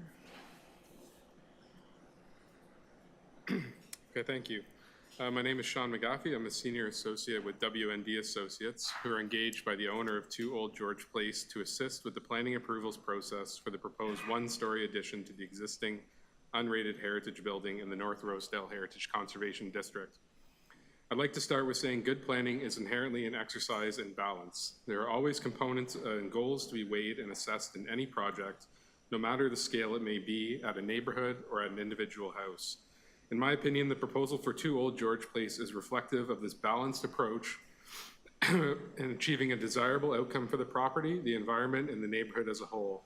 It balances heritage conservation, reinvestment into an architectural asset that has an unrated, non-contributing status in the HCD, balances ravine protection standards and restoration goals supported by the TRCA and RNFP, preservation of all existing mature tree canopy supported by urban forestry, the preservation of character contributing landscape features such as the rejuvenated courtyard area in the front yard, and restores the integrity of the original modern design by removing an artificial wing wall to restore views to the ravine from the public realm. It is evident that our work with city staff, neighbors, the NRA, and their outside heritage consultant at the request of staff resulted in a proposal that responded to our concerns, as they put it in an email to us on March 26, noting that even if our staff report concludes with an on-balance recommendation to approve, it will include our concerns. Staff review at that point was reflective of this balanced nature to good planning. We were asked then to submit the formal application, and accordingly we agreed with staff to collaboratively withhold the processing of our Committee of Adjustment application, which remains live. In terms of the guidelines of the NRHCD, the proposed development complies. The ravine is situated in the ravine lands, which are characterized by above average scale, size, and articulation, and where a mood of stowed permanence predominates. Most importantly, however, is the character statement of the ravine lands, which note that soffits vary wildly and eaves are of inconsistent heights. Roof lines are varied, gabled, and often highly dramatic and picturesque. These set the character in the guidelines for what the proposed roof profile and eave line is to be compatible with, not the same as. It is to contribute to and not detract from this character. From a planning and massing standpoint, the owner and the design team have gone to great lengths to address potential privacy and overlook concerns from 1 Old George Place. The second and third floors are set back a minimum 2.7 to 6.5 meters from the west property line, whereas the bylaw requires 1.2 meters. What minimal side-facing windows are present are limited only to those associated with closets, a bathroom, and a stairwell, not main living areas. This is simply not an exercise in blowing out the box, so to speak, but rather a sensitive proposal that has been developed with careful regard for the guidelines and the consideration of adjacent neighbors. The additional height of the addition is within the permitted zoning bylaw envelope of 11 meters, which applies only to a minor clear story portion of the top of the pitched roof as an APS feature. I've personally been involved in consultation with staff, the heritage consultant of NRA, the NRA, and the owners of 1 Old George Place over the last year. For these reasons, it's my recommendation to members of Community Council you reject the recommendations before you today in the staff report and allow the proposed additions and alterations to the property. I'm happy to answer any questions you may have about these materials. Thank you. Any questions for the applicant? Seeing none. Next speaker is Michael Bootsma.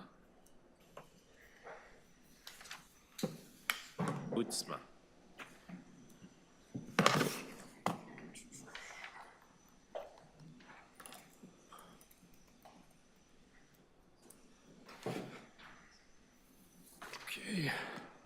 Councillors, thank you for allowing for us to present to you today. My name is Michael Bootsma. I am the architect of this proposal along with my collaborator, Edward Jones.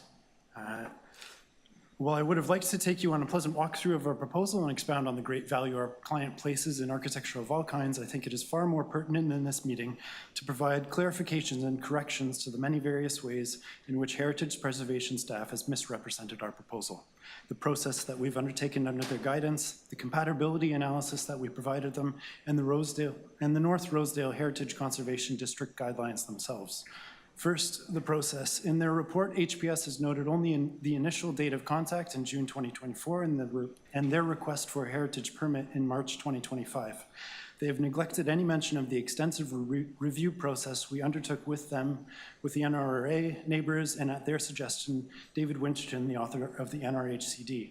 Critically, they failed to note that Mr. Winterton confirmed in December 2024 that the revisions that came out of these discussions were addressing HCD guideline conformance, or that HPS had written to us directly on March 26, 2025, that our submission had responded to their concerns. You can imagine our frustration when, late in April, they called to tell us they were intent on writing a report, ignoring our extensive work together, and recommending refusal.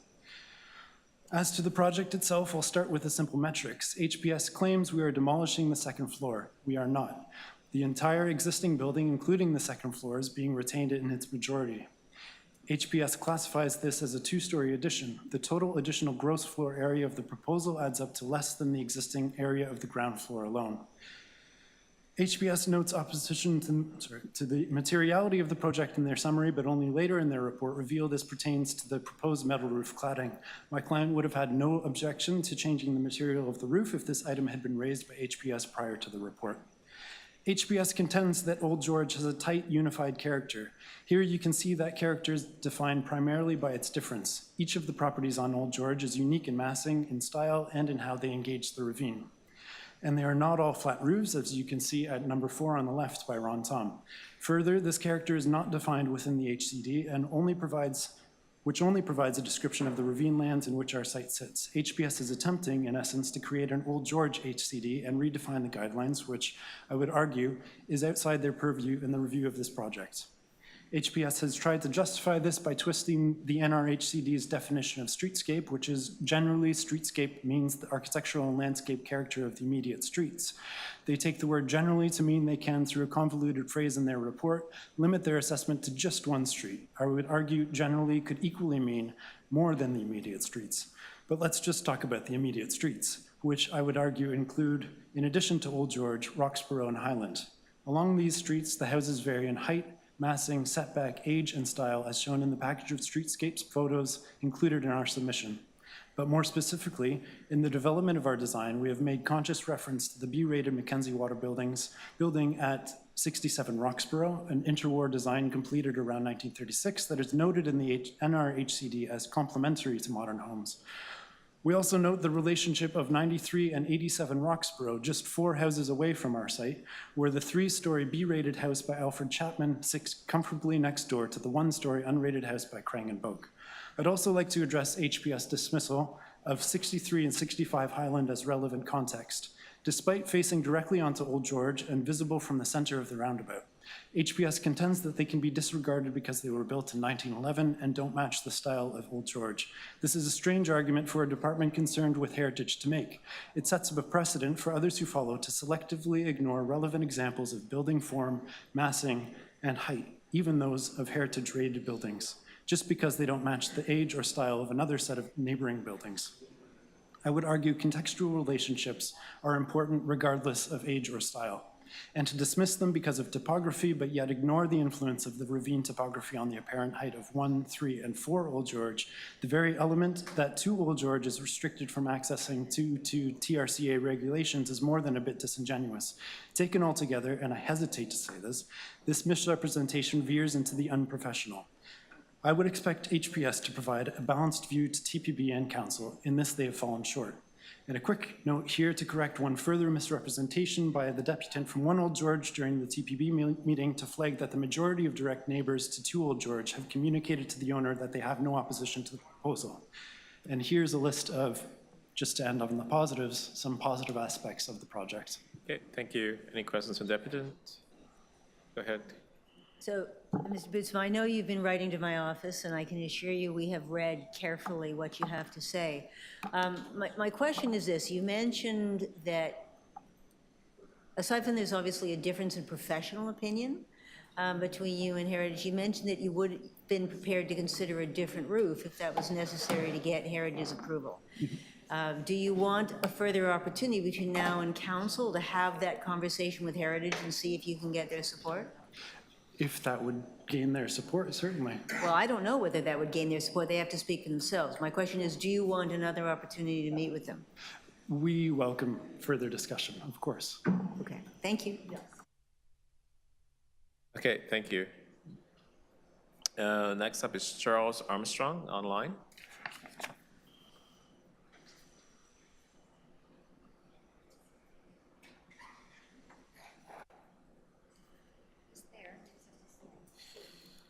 Mr. Online, Mr. Armstrong? Here we go. Go ahead. Can you hear me? 5 minutes. Can you hear me? Yes, we can. Okay, thank you very much. My name's Charles Armstrong.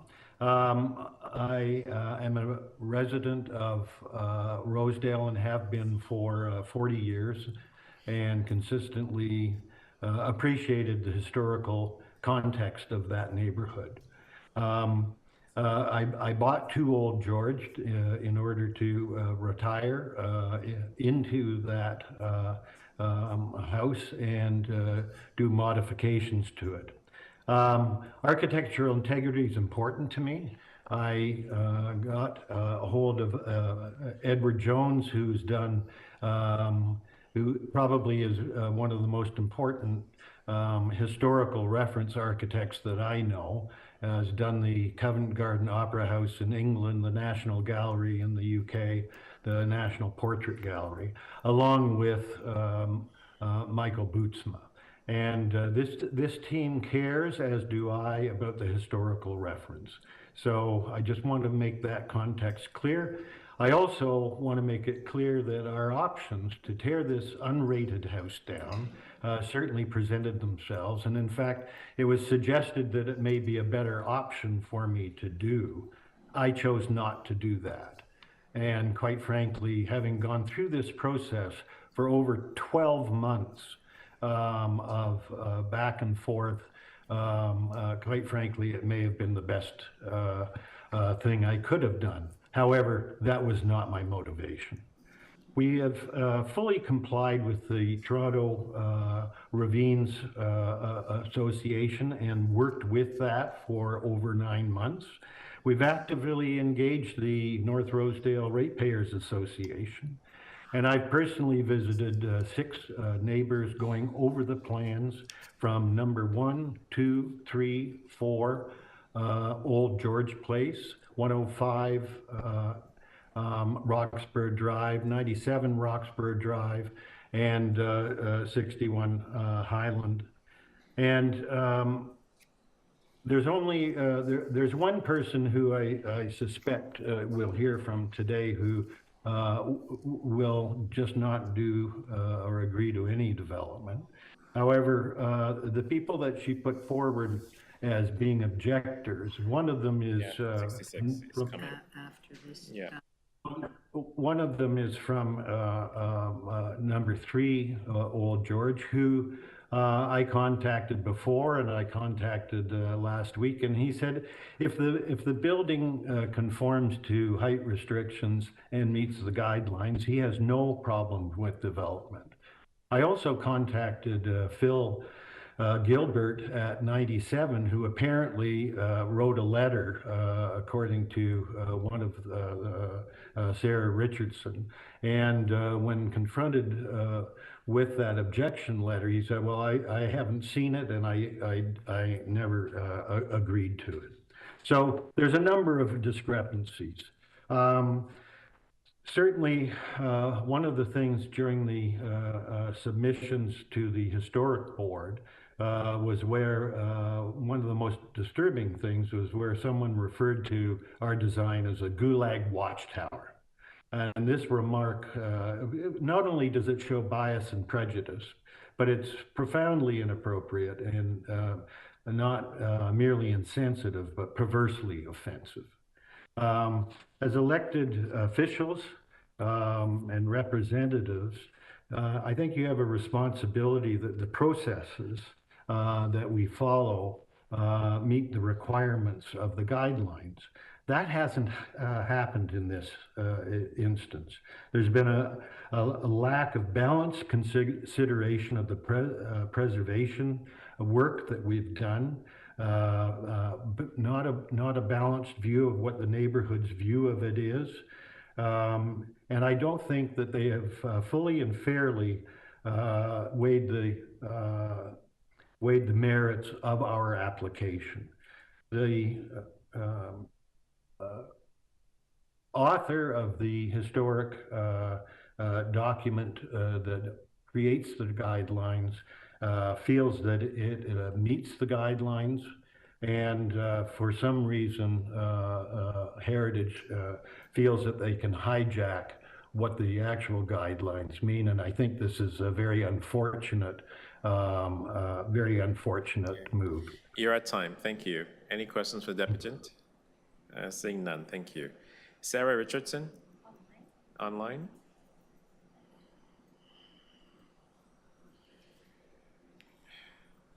Hi, I'm here. Yep. I'm looking to share a presentation, and I'm being told I am not allowed to share content. You can now. Go ahead. Okay, thank you. 5 minutes. I'm sharing my screen. Good afternoon, everyone. Is the presentation up? Great. Yes, it is.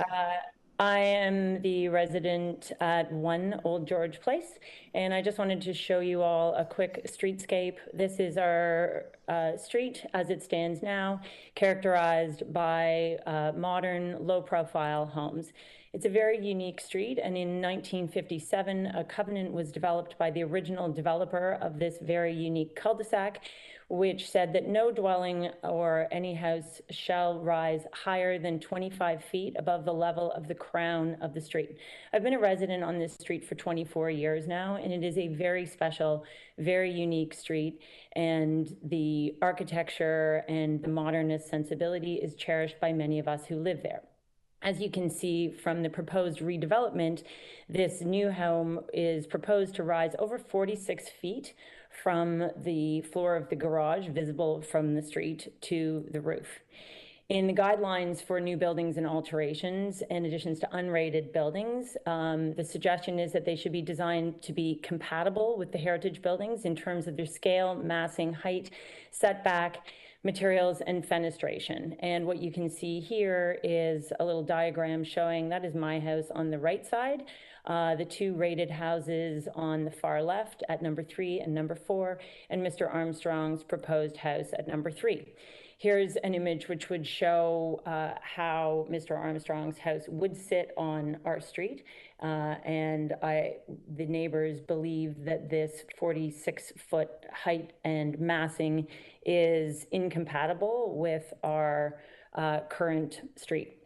There is a history of preserving the heritage on this street. There was a precedent in 2008 which refused the original application for number 3 Old George Place, and saying that the primary facade is facing the ravine, and the street facade reinforces the private character of the street, so that it is most of the entrances are hidden and receding into the natural landscape, and that is not at all what will be the effect if this redevelopment is allowed to go forward. You can see that at this point, you can't even see my home behind the cedar hedge from the street. And it is a very, very quiet presentation from the other houses. In addition, the heritage report said, and the 2008 staff report said that the proposed changes should not be visually overwhelming to the building. And I think from our perspective, the proposed alterations to number 2 are absolutely overwhelming. They are not discrete volumes that are low, horizontal, or partially hidden from the street. This is an image that shows previously it was made to sound like my house has extensive massing on the streetscape, and that is absolutely not true. The only way you can see the house from the street, from Old George Place, is inside the courtyard. I'd also like to share, Mr. Armstrong is going to great lengths to discredit me and suggest that I do not have the support of our neighbors. I spoke with our neighbor at number 3 yesterday, and I spoke with Stephen Gilbert, not Philip Gilbert, Mr. Armstrong. And there are the 3 directly impacted neighbors are opposed to this current proposal. And I would like to read our letter. To whom it may concern, as directly impacted residents of the proposed redevelopment of number 2 Old George Place, we believe the plans submitted for approval are not aligned with the interests of preserving the heritage character of the significant and unique streetscape of the enclave of 4 modern homes on Old George Place, which includes 2 A-designated heritage homes recognized by the city and the NRRA. The inherent characteristics of privacy and anonymity on Old George Place, which align with the Dominion modern style, are not aligned with the extensive alterations proposed in the redevelopment of number 2 Old George Place. The redevelopment of this home with significant height and massing increases that will rise far above any on the street is not compatible with the architecture of our established streetscape, defined by the low, horizontal, partially hidden character of the existing homes that recede into nature. As direct neighbors, we are opposed to the proposed plan. That is from myself and my husband, Alexander Younger, Cosmo Mamalidi, and Stephen Gilbert. And Mr. Armstrong, I spoke with Cosmo Mamalidi last night, and he said that he was challenged by the fact that you had reached out to him and then pushed this through without offering a chance to speak about any revisions. Okay, you're Thank you at for your time. time, everyone. Thank you. Any questions for the deputant? Seeing none, thank you. Councillor Sachs, this is your item. Yes, thank you. I'd like me to send this without recommendations, and between now and council, I'd ask Heritage staff to give the applicant one more chance to make a pitch as to whether there are any changes that would satisfy you. Thank you. So you're... I want to send it to council without recommendations. Okay. All those in favor? Opposed? Carried. Thank you. I'm going to go to item 66, which is T24.66, Ontario Line Construction Update, second quarter 2025. There are no speakers on this item, but it's taken in-house to committee. Councillor Perks, go ahead. Yeah, I'd like to move a motion. Okay.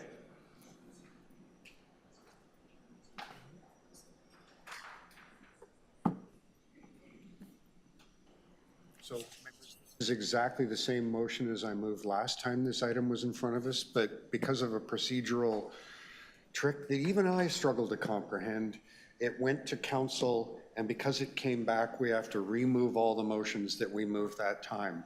It's a new one on me. So if you voted for it last time, and you all did, I hope you'll vote for it again this time.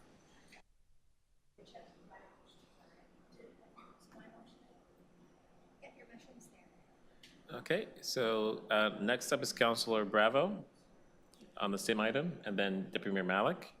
Go ahead. Sure, okay, Deputy Mayor Malik can go first. Thank you very much. I also have motions that were previously passed.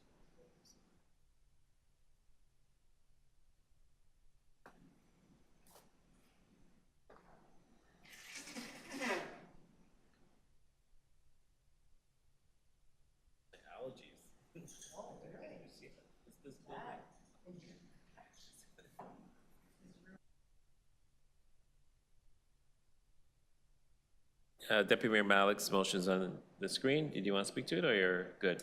Yeah, I look for the support. Okay, wonderful. Same as last time. Next up is Councillor Bravo.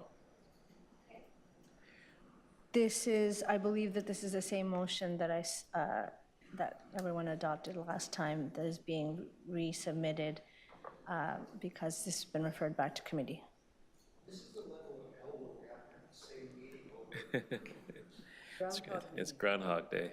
Okay. Wait a minute, no, sorry, we've had some, we need to make a small change. Can we hold this down? Thank you. Okay, we have a small change. We will hold it down. Thank you. We're almost there. Almost there. Okay.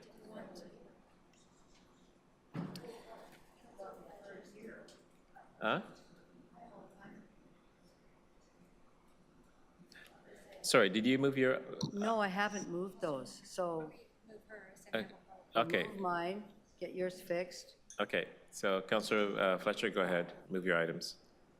Yeah, I'm very sorry to everybody because I sent this back here not knowing you'd have to remove everything, but I sent it back because there's so much going on, and there's a whole number of motions now.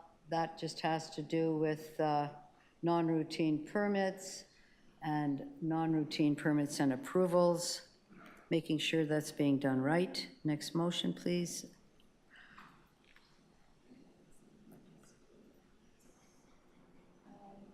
Oops. I think staff is just getting to it.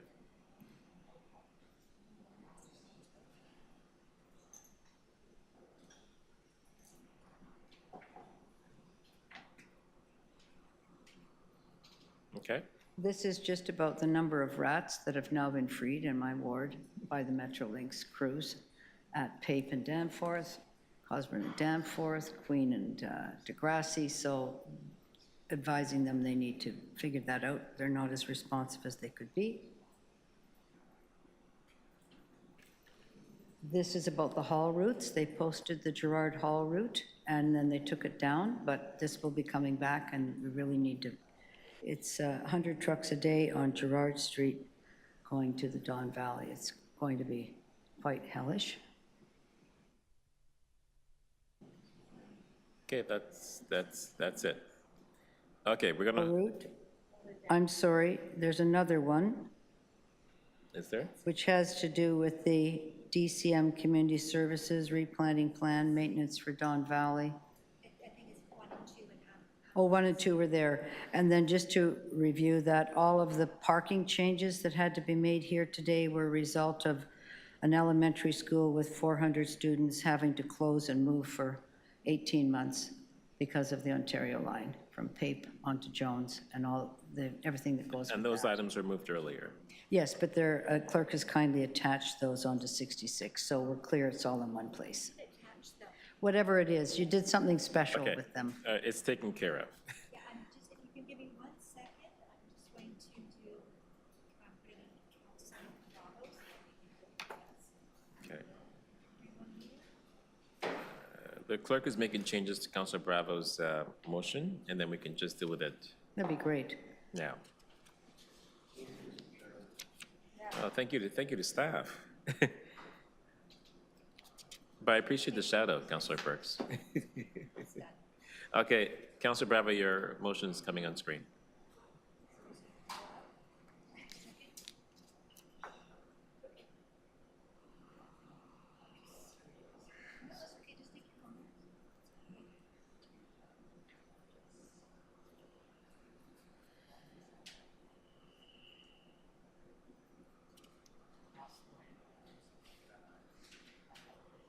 Since we have a few minutes, I just want to say, we have the most amazing public service servants in the Yes. entire country, and we're so very fortunate here in the city of Toronto. This is Councillor Bravo's motion. Did you want to speak to it, Councillor Bravo? Yes, this is to ensure that there is safety on Dufferin, and that in particular, that any changes that divert trucks onto Dufferin, consider that there's a congestion management plan in addition to other projects being planned on Dufferin, and that we ensure that there's safe transportation and safe use of the street. I'll also just mention the rat thing. I hope that all members are aware that tomorrow at Economic and Community Development Committee, we will be considering a rat response plan and the Ontario line disbursement of raining rats into neighborhoods. Between climate change and construction, it's a perfect rat storm in our communities, and it shouldn't come with that kind of cost, which impacts people differently depending on your means, but nobody, no matter what your background is, what life you're living, wants to be in a neighborhood that's got rats running all over it. Thanks. Okay, wonderful. So let's move each item separately. I will call them as they're displayed on screen.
Okay, here we go.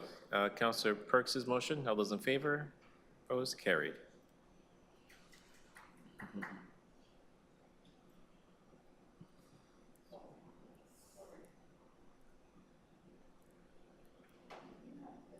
Did we not deal with 53 Okay. and 54, or they dealt with their? Sorry, we're in the middle of a vote, Councillor Fletcher. Pardon? We're in the middle of a vote. Oh, I thought we voted. No, we have to vote on each item separately. Oh, each item, oh. Deputy Mayor Malik's motion, all those in Sorry. favor? Opposed? Carried. Democracy? Yes, I'm all in favor of it.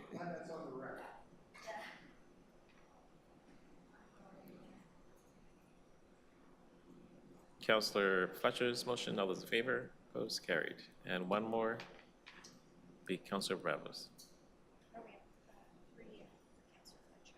Oh, there's three for Councillor Fletcher, okay.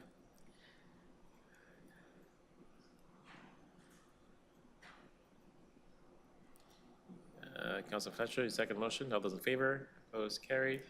One more from Councillor Fletcher.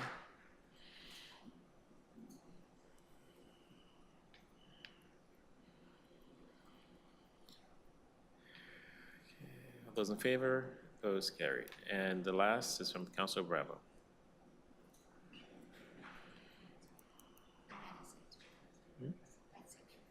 No? Okay, item is amended. Okay, no item is that. Okay. All right. And here's Councillor Bravo's motion. All those in favor? Opposed? Carried. Okay, we're done. Sorry, Chair, could you please ask the clerk for item 54 and 55? Those were actually showing here on the Ontario line, and I'm showing them as held on CMP, that I'm holding them. I just, Do you want to, did you want to move those items now? they are, yes, associated with that. Sure, we can move it Yes, I'd now. like to, please. So T 24.54, Jones Avenue Temporary Traffic and Parking Bylaw Amendment. Council Fletcher, you going to move that? Yes, I'd move that, thank you. All those in favor? Opposed? Carried. One second, This is because it's associated with the 66. Ontario line, Just release everything. wish it was that simple. Why don't we T do- 24.55, Strathcona Avenue Temporary Traffic and Parking Bylaw Amendments. Council Fletcher, Thank you, moving that? all those in favor? Opposed? Carried. Okay. Okay, we're going to go back to item 23. T 24.23, 5 Robinson Street Residential Demolition Application, Deputy Mayor Malik. T 24.23? Yep. I'd like to move to defer this item to the next meeting. Okay, we're going to move to defer to the next meeting. All those in favor? Opposed? Carried. T 24.24, 1648 DuPont Street Residential Demolition Application, Councilor Bravo. Okay, all those. There's 3 options. 3 options. Option 3. All those in favor? Approve with recommendation or with conditions? Correct. Just 1 second, just gonna. Okay, we need to display that.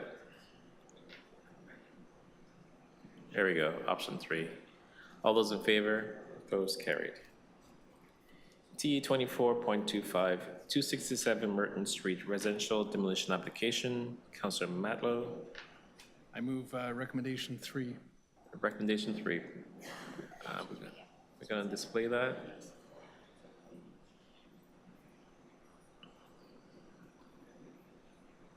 All those in favor? Opposed? Carried. T 24.26, 218 and 226 Sudan Avenue Residential Demolition Application, Councilor Matlow. I move recommendation 3. Recommendation 3, we're going to post that online or display it. All those in favor? Opposed? Carried. T 24.27, we have one deputant on this item. It is 90 Spruce Street, application to remove a private tree. Jared Tomlinson, are you here? 5 minutes to depute. I submitted a slide deck, if that could be brought up.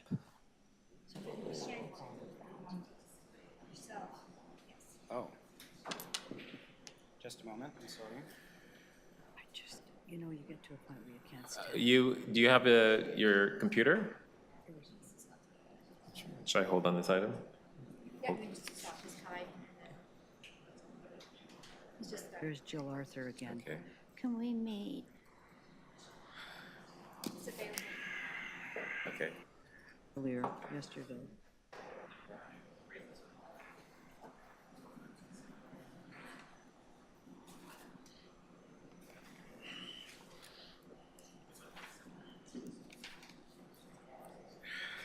Sorry.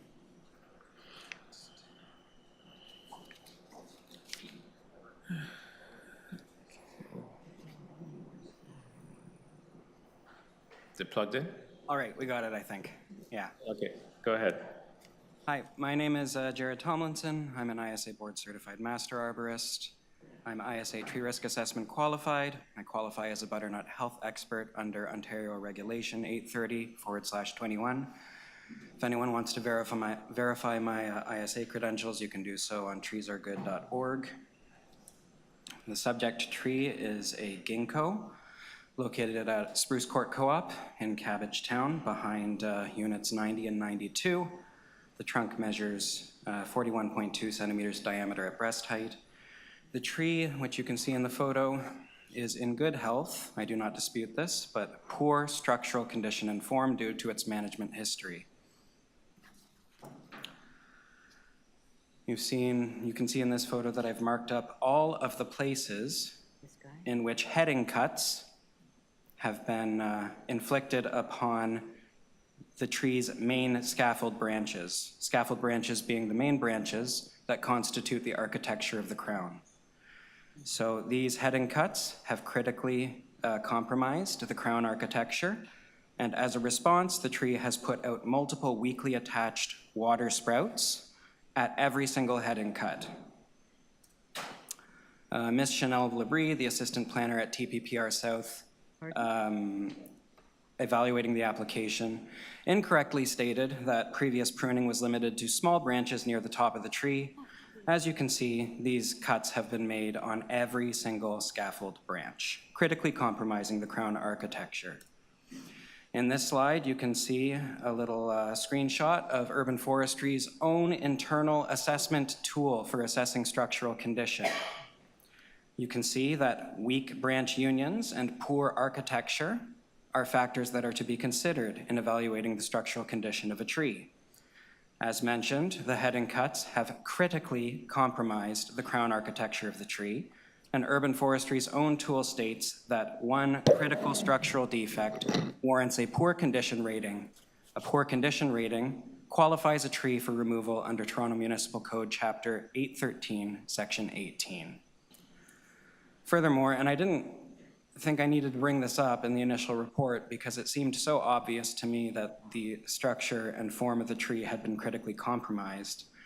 Female ginkgos are an extraordinary nuisance.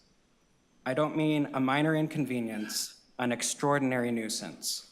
Just a little bit of background. This species is dioecious. That means it bears male pollen flowers and female seed flowers on separate plants. When female flowers are pollinated, they develop into the tree's fruit. Ginkgo fruit is absolutely foul smelling and is an allergen. It can cause a skin reaction. In other words, a female ginkgo is a health risk. They are an extraordinary nuisance, interfering with the reasonable use of the property. Now, male ginkgo is an excellent urban tree. No one intends to plant a female ginkgo, but a ginkgo's sex is not obvious until the tree reaches semi-maturity to maturity. And like the dinosaurs in Jurassic Park, ginkgos have the ability to change sex. So the last thing that I wanted to point out is that there is ample precedence for allowing the removal of this tree on account of extraordinary nuisance. Since 2009, Urban Forestry has removed city-owned apples and crabapples upon request for a nominal fee under its apple and crabapple policy. And Tree Protection and Plan Review West recently granted the owner of 14 Atherton Crescent in Etobicoke a permit to remove a city-owned female ginkgo for this very reason. You can look up that permit number 25-215-07208-EY. So the city has a long history of precedents for removing trees of extraordinary nuisance located on public property. It stands to reason that the same allowance could be extended to the owner of a private property when this tree is interfering with the reasonable use of the walkway in Spruce Court Co-op. This tree is in poor form and structural condition, qualifies for removal under TMCC 813-18, and is an extraordinary nuisance. Thank you. Thank you. Councillor Perks, questions? Thank you. You've cited the city's bylaw. Does the city's bylaw offer nuisance as a reason for removing a tree? Does the bylaw offer that as a reason? Sorry, the bylaw doesn't, which is Thank you. Which is why we're here. Yeah, okay. But it offers poor condition as a qualifying reason. I asked you about the nuisance. You raised the nuisance. I asked you about the nuisance. You'll agree with me that the bylaw does not provide for removal of a tree because it's a nuisance, correct? Agree. Thank you. You agreed with the city arborist view that the tree is healthy? I agree with the view that the tree is in good botanical health, but condition, both in the private sector and at Tree Protection and Plan Review, is assessed based on health and structural condition separate. I asked you about that. You agree with the assessment that it's a healthy tree? Urban Forestry has 2 condition ratings, healthy and poor. This tree qualifies as in poor condition. At the beginning of your remarks, you said you agreed that it was healthy. Yes, but changing the condition rating considers all of these factors according to Urban Forestry's own internal assessment tool. So why are you agreeing with the assessment that it's healthy and saying that it's not healthy? Because that is one factor of the assessment. I see. So focusing on that first assessment, you agree with it that it's healthy? I agree it's in good botanical health. Okay. And do you believe that the tree is maintainable? No. Okay. I'll pursue that with staff. Thank you. Thank you. I do have one question. You mentioned in your deputation that it was urban forestry who actually authorized the previous tree that you referenced. The one in front of 14 Atherton Crescent in Etobicoke, yes. So, again, it wasn't, just for clarification, it wasn't urban forestry who approved that. It was council that overturned that recommendation. Okay. I did not know. Yeah, thank you. It's in the report. Thank you. Councilor Perks, you had a question for staff? Yes. Is the tree maintainable? Through the chair, yes. Okay, we've heard a suggestion that it's not. Could you perhaps respond to that suggestion that it's not maintainable? Through the chair, through continued good pruning practice of water sprouts that have sprouted as a result of the heading cuts that were mentioned, we feel that the tree can be maintained in good structural health in the long term. Okay, so, and again, to go over it, we don't consider nuisance as a reason to remove a tree. The tree is healthy. You and the arborist who's made the deputation both agree with that. Your only point of disagreement is that you believe the tree can be maintained by good pruning practice, removing those particular branches, correct? Through the chair, yes. Thank you. Thank you. I do have one question. I mean, I live in Cabbagetown. Are there any other fruit-bearing trees in Cabbagetown? Are they considered a public nuisance as well? Sorry? Oh, here you are. Okay. Through the chair, yes, there are many.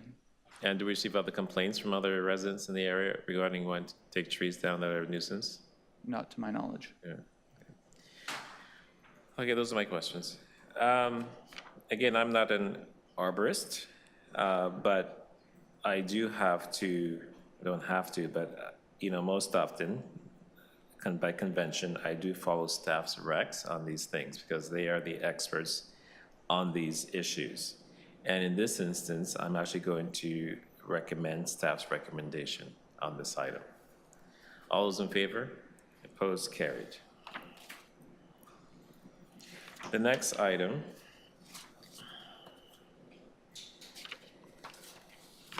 is T 24.28, 127 Kilberry Road, application for fence exemption. Councilor Matlow. I have a withdrawal motion. Okay. Okay. Motion to withdraw. All those in favor? Opposed? Carried. T 24.29, 756 Windermere Avenue, application for a fence exemption. We do have 3 deputants on this item. Troy Curtis, are you here?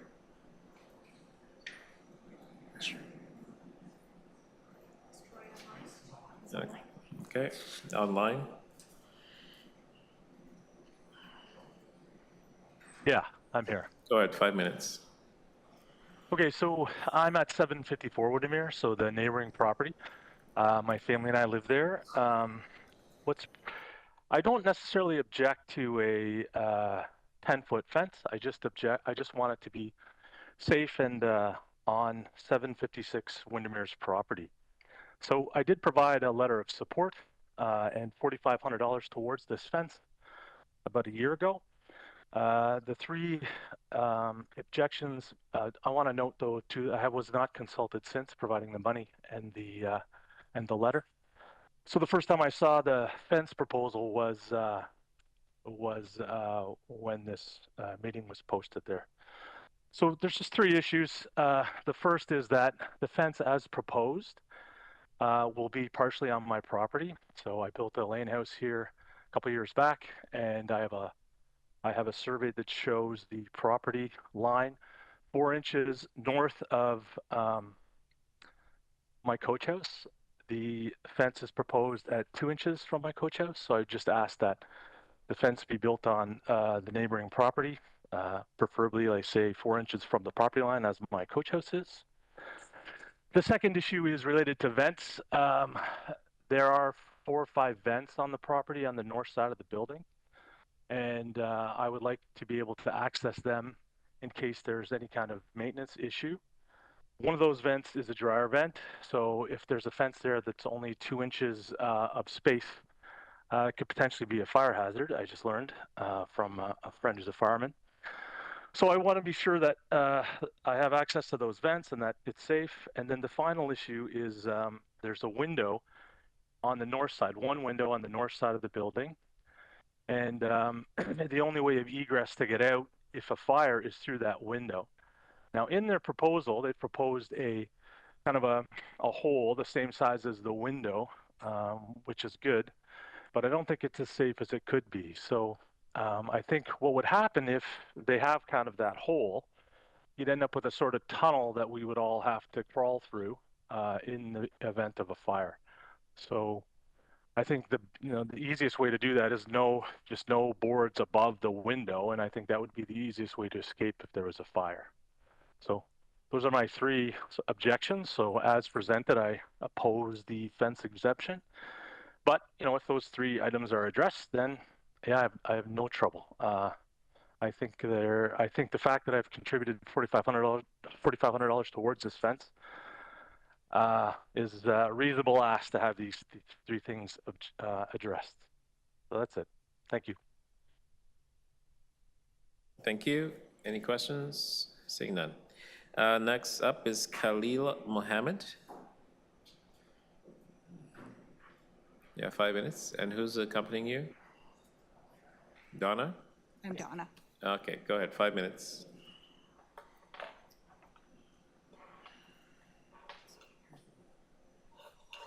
Are you presenting together? Yeah, we'll be Okay. speaking in a minute.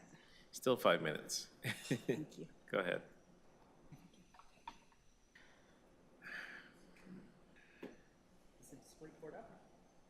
There, yeah. Here we go. Okay. Thank you to all the members of the council for allowing us this opportunity to speak before you. My name is Donna Mayato, and I'm here with my husband, Khalil Mohammed, and we live at 756 Windermere Avenue, and we have been there for just shy of 24 years. We are here today to ask for an exemption for Chapter 447-1.5 in order to build a 10-foot fence on the south side of our backyard. I'll give you some reference as to why you're here. As you heard from our neighbor, Troy Curtis, in 2022, Troy built a laneway house that runs more than 30 feet long and 20 feet high along the south side of our backyard.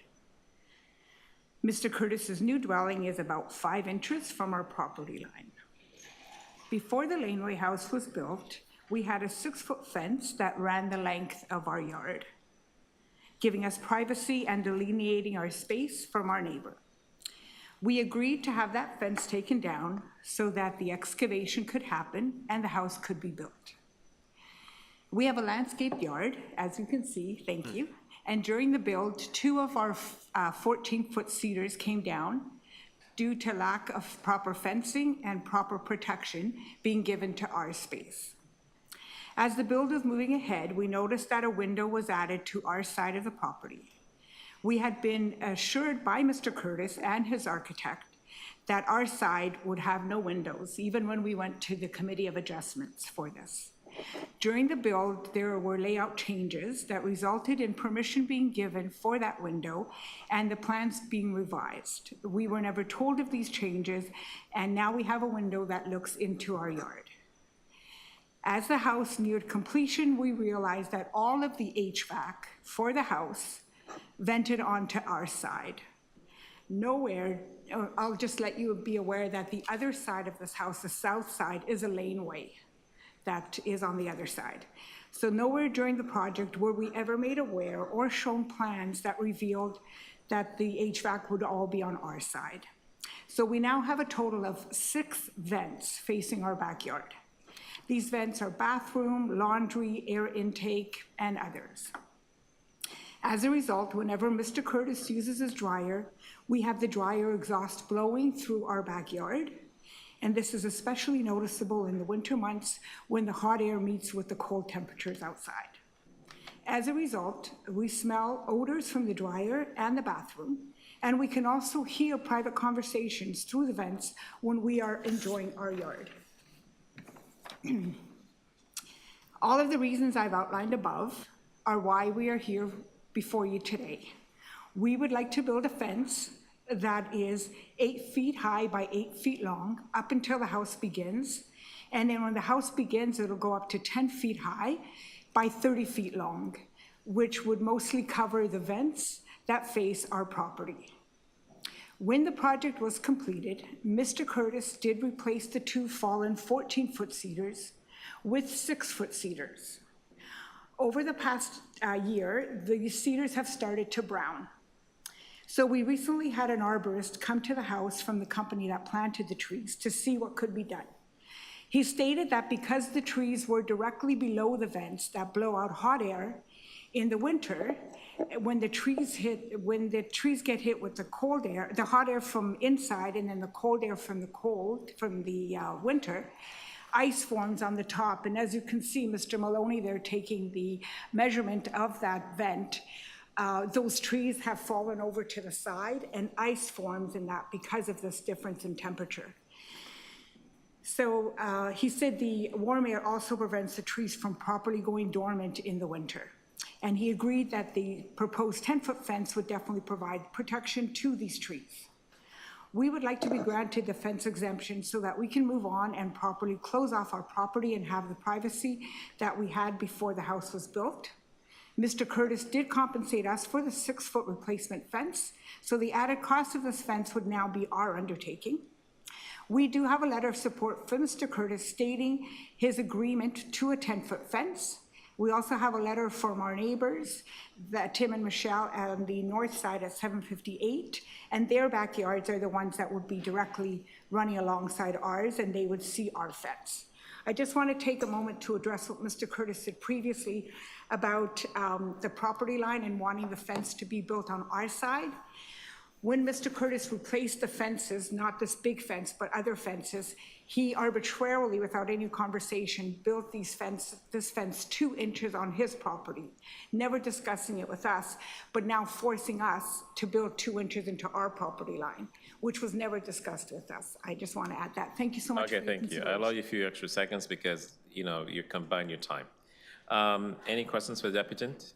Okay, no? Okay, thank you. This is Council Perks. Thank you. I've struggled with this one, but in the end of the day, I'm going to have to go with the staff recommendation, which is not to grant the exemption. The saying that good fences make good neighbors actually just doesn't work. We can't start walling each other off from each other. And I get it about the dryer vent. My neighbor's dryer vent is literally below my bedroom window. And this is part of living in an urban area. We make noises, we have dryers, we live next to each other, and we don't make those problems go away just by trying to wall ourselves off from each other. We allow some fencing, but we put limits on it for really important reasons. So I'm going to have to go with the staff on this. Okay. All those in favor? Opposed? Carried. T 24.30, 35 Curzon Street, application for fence. Sorry to interrupt. I wonder, I'm going to have to go in about a little over 12 minutes. Is there any chance I could deal with my items before I go? Can you give it to one of your colleagues to maybe take carriage of? I mean,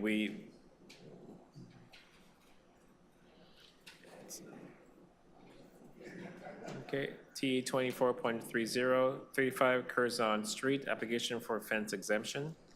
30, Councillor Fletcher. There was a deputant, but perhaps there's no longer a deputant. No, he's crossed his name off. Oh, that's fine. We're refusing that fence exemption, but not for the same reasons, because it was built illegally. That's why we're refusing that. Okay, so is there a motion for that? And I'd like to just ask staff, since it was built illegally, if So you're adopting staff's regs? Yes, but I'm going to ask staff a question. Okay, go ahead. So assuming that the committee refuses the fence exemption, what steps would you take next to have that removed? Through the chair, as soon as a decision is published, we will reactivate the service request and serve a notice of violation and seek compliance. What options do you have to seek compliance? It is just conformity of the fence bylaw, Chapter 447. Is it on the applicant's property or not on the applicant's? It appears it's not on the applicant's property, so I think it needs to be removed. I'm sorry, I'm not understanding the context. Can you restate the question? There's a fence that was built. Apparently, it's not on the 35 Curzon property. It's over the property line on next door's property. Am I right? We can hold this down for a minute so the MLS can have a look at that. Sorry, through the chair, this wasn't previously identified. So maybe I'll defer that and ask you to clarify whose property that fence is on, because it's one thing to take it down to 6 feet. It's another thing to have to remove it if it's not on the applicant's property. So that's a different motion. I'm sorry, I didn't know I had to do that. And we can stand it down. The clerk can get that deferral motion ready with the request, with the actual request to MLS to determine whose property that fence is on. Thank you. We'll just verbally defer to the next TYCC. Yes, to the next TUICC, but there has to be some little investigation that goes on between now and Okay, September. they'll take that back. All those in favor? Opposed? Carried. Okay, Thank you. thank you. Thanks very much. You're welcome. T 24.31, application for a sidewalk cafe permit located at 1161 Queen Street East, Berkshire Avenue, Plankage. Councilor Fletcher. I'm deferring that till September. Thank you. It's being deferred? Okay, there's no motion. Deferring to when? September. September, okay. All those in favor to defer to September? Opposed? Carried. T 24.32, application for sidewalk cafe permit located at 1980 Queen Street East, Waverly Street, Flankage. Councilor Sachs, on behalf of Councilor Bradford. I'm moving option 2 to approve the application. Okay, let's just post that.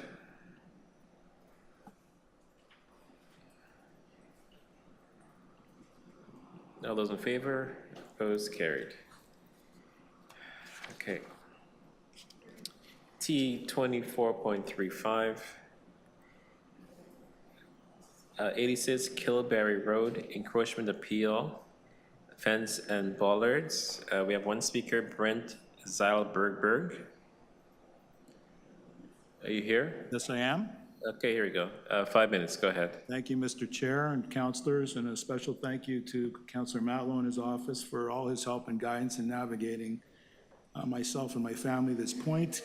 I didn't really have anything formal to say to the council this morning, other than to open to questions that you may have about the application, or if it's considered relevant or it makes anybody safer, the break and enter that we experienced in December and the attack that my family had at that time that caused great injury to myself, and it changed our lives forever. And that's the reason that has brought me here today for this application, to make my home safer for myself and hopefully my grandchildren who are now staying at my house regularly.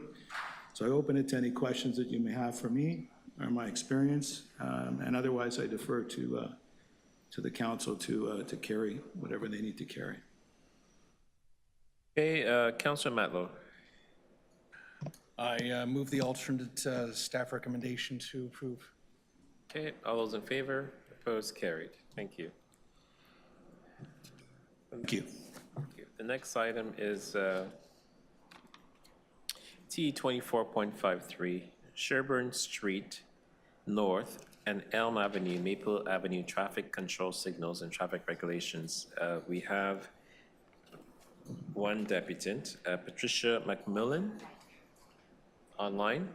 Patricia? Hi there. The 5 minutes, go ahead. Sorry. Thank you, Mr. Chair and Council, for allowing me the opportunity to speak to this matter today. I represent the 38 co-ownership units at 30 Elm Avenue, which are 97% owner-occupied. We are asking you to reject this proposal to install traffic control signals at the intersection of Sherbourne Street North and Elm and Maple Avenues, as the signal warrant analysis clearly demonstrates the justification criteria has not been met and is an unnecessary expense for the city and its tax base. Given all warrants are not met and the overall impact to the public purse, it may be prudent to pause making any traffic changes at this time until such warrants are fully met. Furthermore, alternative solutions have been proposed by stakeholders which are far less costly for ratepayers. Traffic signal installation is something that is permanent and greatly impacts all residents of this area, which in part has been justified by transportation services, principally by improving connectivity, meaning reducing the volume of traffic and traffic delays. Said another way, congestion at that intersection. This is a solution for a problem that is occurring approximately 3 hours a day, 5 hours a week, and about 9 months out of the year, and is solely caused by Branksome Hall drop-off and pickup, as this is the only time this intersection becomes congested, and what is likely driving the minimum vehicular volume at 95% in the signal warrant analysis that was included in the Transportation Services Report for Action. We believe that Branksome has not done enough to mitigate the congestion issue with its parents and or students. With each successive building project, they have not expanded any kiss and ride areas on their 1.3 acres of land, but rather moved drop off and pick up to surrounding streets such as Sherbourne Street. This congestion issue during school drop off and pickup times is not a new issue. So it's very surprising that the traffic signals are now being recommended, despite not meeting the warrant justification criteria. The installation of traffic signals seems to be an overreaction to a problem which residents of this neighborhood have been navigating and accommodating for many, many years, as enrollment at Branksome has not significantly changed in 25 years. Our building sits on the northeast corner of Elm Avenue and Sherbourne Street. Traffic light installation will greatly impact our quality of life. There will be additional pollution in the form of light, noise, and air that will be detrimental to the enjoyment of residents. As the signals will operate 24/7, changing light colors will be highly visible in our units that have sight lines to the intersection. Further, accessible pedestrian signals, when used, will be audible by a good portion of our units that face Elm Avenue and Sherbourne Street due to highly reflective acoustics in our direct area. And more vehicles will sit for longer periods of time at the light, increasing the volume of traffic-related air pollution due to our building's proximity to Elm Avenue and Sherbourne Street. Through the chair to Councillor Sachs, I would like to ask whether there has been any discussions as to who would be paying for these costs. By that I mean, are the costs going to be borne by the common tax base, or has any consideration been given to assessing Branksome Hall the entire cost of the project, as it is those parents that have requested this based on safety concerns that are not borne out by the warrant analysis, and it would be Branksome Hall that would derive the direct benefit to the detriment of local residents. Is that it? I asked a question through the chair. You cannot ask questions. Only councillors can ask questions. Oh, okay. We do not feel that the cost of these traffic lights will benefit the residents of our neighborhood. The only potential beneficiary seems to be Branksome Hall. Given the warrants are insufficient at this time, there is no statutory duty for councillors to approve these signal lights. I would ask that all councillors reject this proposal until such time as the warrants meet the justification criteria. Furthermore, if the council members are in favor of proceeding with this approving this traffic signal installation now or at any time in the future, respectfully, councillors, we would ask that prior to that approval, considerable consideration be given to having Branksome Hall pay the costs and all related costs. Your final thoughts, please. Okay, thank you. You're at time. Thank you. Councillor Sachs? Yes, I'm going to defer this matter to September. Thank you. Okay, all those in favor of deferral? Opposed? Carried. Councillor Sachs, I see you have one item here. We're on a new... I have one item left. Can I move it, please? It's Yeah, TE that's what I was going to suggest, because I 24.82, know you have to go. And it's related to this one. It's Okay, asking for a okay, drawing for speed If you're humps. still talking, I can't do it. T 24.82, Elm Street traffic safety. Councillor Sachs. Yes, please. This is a motion asking staff to prepare recommendations for traffic safety, including speed humps. Okay. Okay, all those in favor? Opposed? Carried. Thank you. And I assume you have the rest of Councillor Bradford's? Okay, great. Okay. Yes, the moment of great irony. We are colleagues, and it is teamwork. Okay, T 24.75, temporary adjustments to parking regulations for 2025 Canadian National Exhibition. Councillor Perks. I move the recommendations. All those in favor? Opposed? Carried. T 24.76, traffic and parking non-delegated bylaw changes for the 2025 Canadian National Exhibition. I move the recommendations. Okay, all those in favor? Opposed? Carried. T 24.77, 931 Kingston Road, accessible loading zone. Councillor Bradford. I move the recommendations. I, Councillor Perks, move the recommendations in Councillor Bradford's letter. All those in favor? Opposed? Carried. I would like that minuted. T 24.78, all-way compulsory stop controls, Luty Avenue and Alfresco Lawn. Councillor Perks on behalf of Councillor Bradford. I move the recommendations in Councillor Bradford's letter. All those in favor? Opposed? Carried. T 24.79, assumption of services from Toronto Community Housing Corporation 66M-2491, Regent Park Phase 2. And that's me. I was so efficient, I put all my notes away. I'm going to adopt my recommendations in my letter. All those in favor? Opposed? Carried. T 24.80, exclusion of Galleria Mall from on-street residential permit parking. Councillor Bravo. Those are recs in her letter. I'm going to move the recs in her letter. All those in favor? Opposed? Carried. Okay, that's it, right? No, the bills? Okay. All right. We've come to the end, almost. That Bill 669 to 705, prepared for the July 8th, 2025 meeting, 24 of the Toronto and Eastern Community Council, be declared as bylaws and passed subject to Section 226.9 of the City of Toronto Act 2006. All those in favor? Opposed? Carried. That confirmatory bills to confirm the legislative proceedings of the Toronto and Eastern Community Council acting under delegated authority at meeting 24 on July 8th, 2025, be declared as a bylaw and passed subject to Section 226.9 of the City of Toronto Act 2006. All those in favor? Thank you. That brings us to the end of our meeting. Thank you to staff and to all those who participated today, and to my council colleagues. Have a good evening.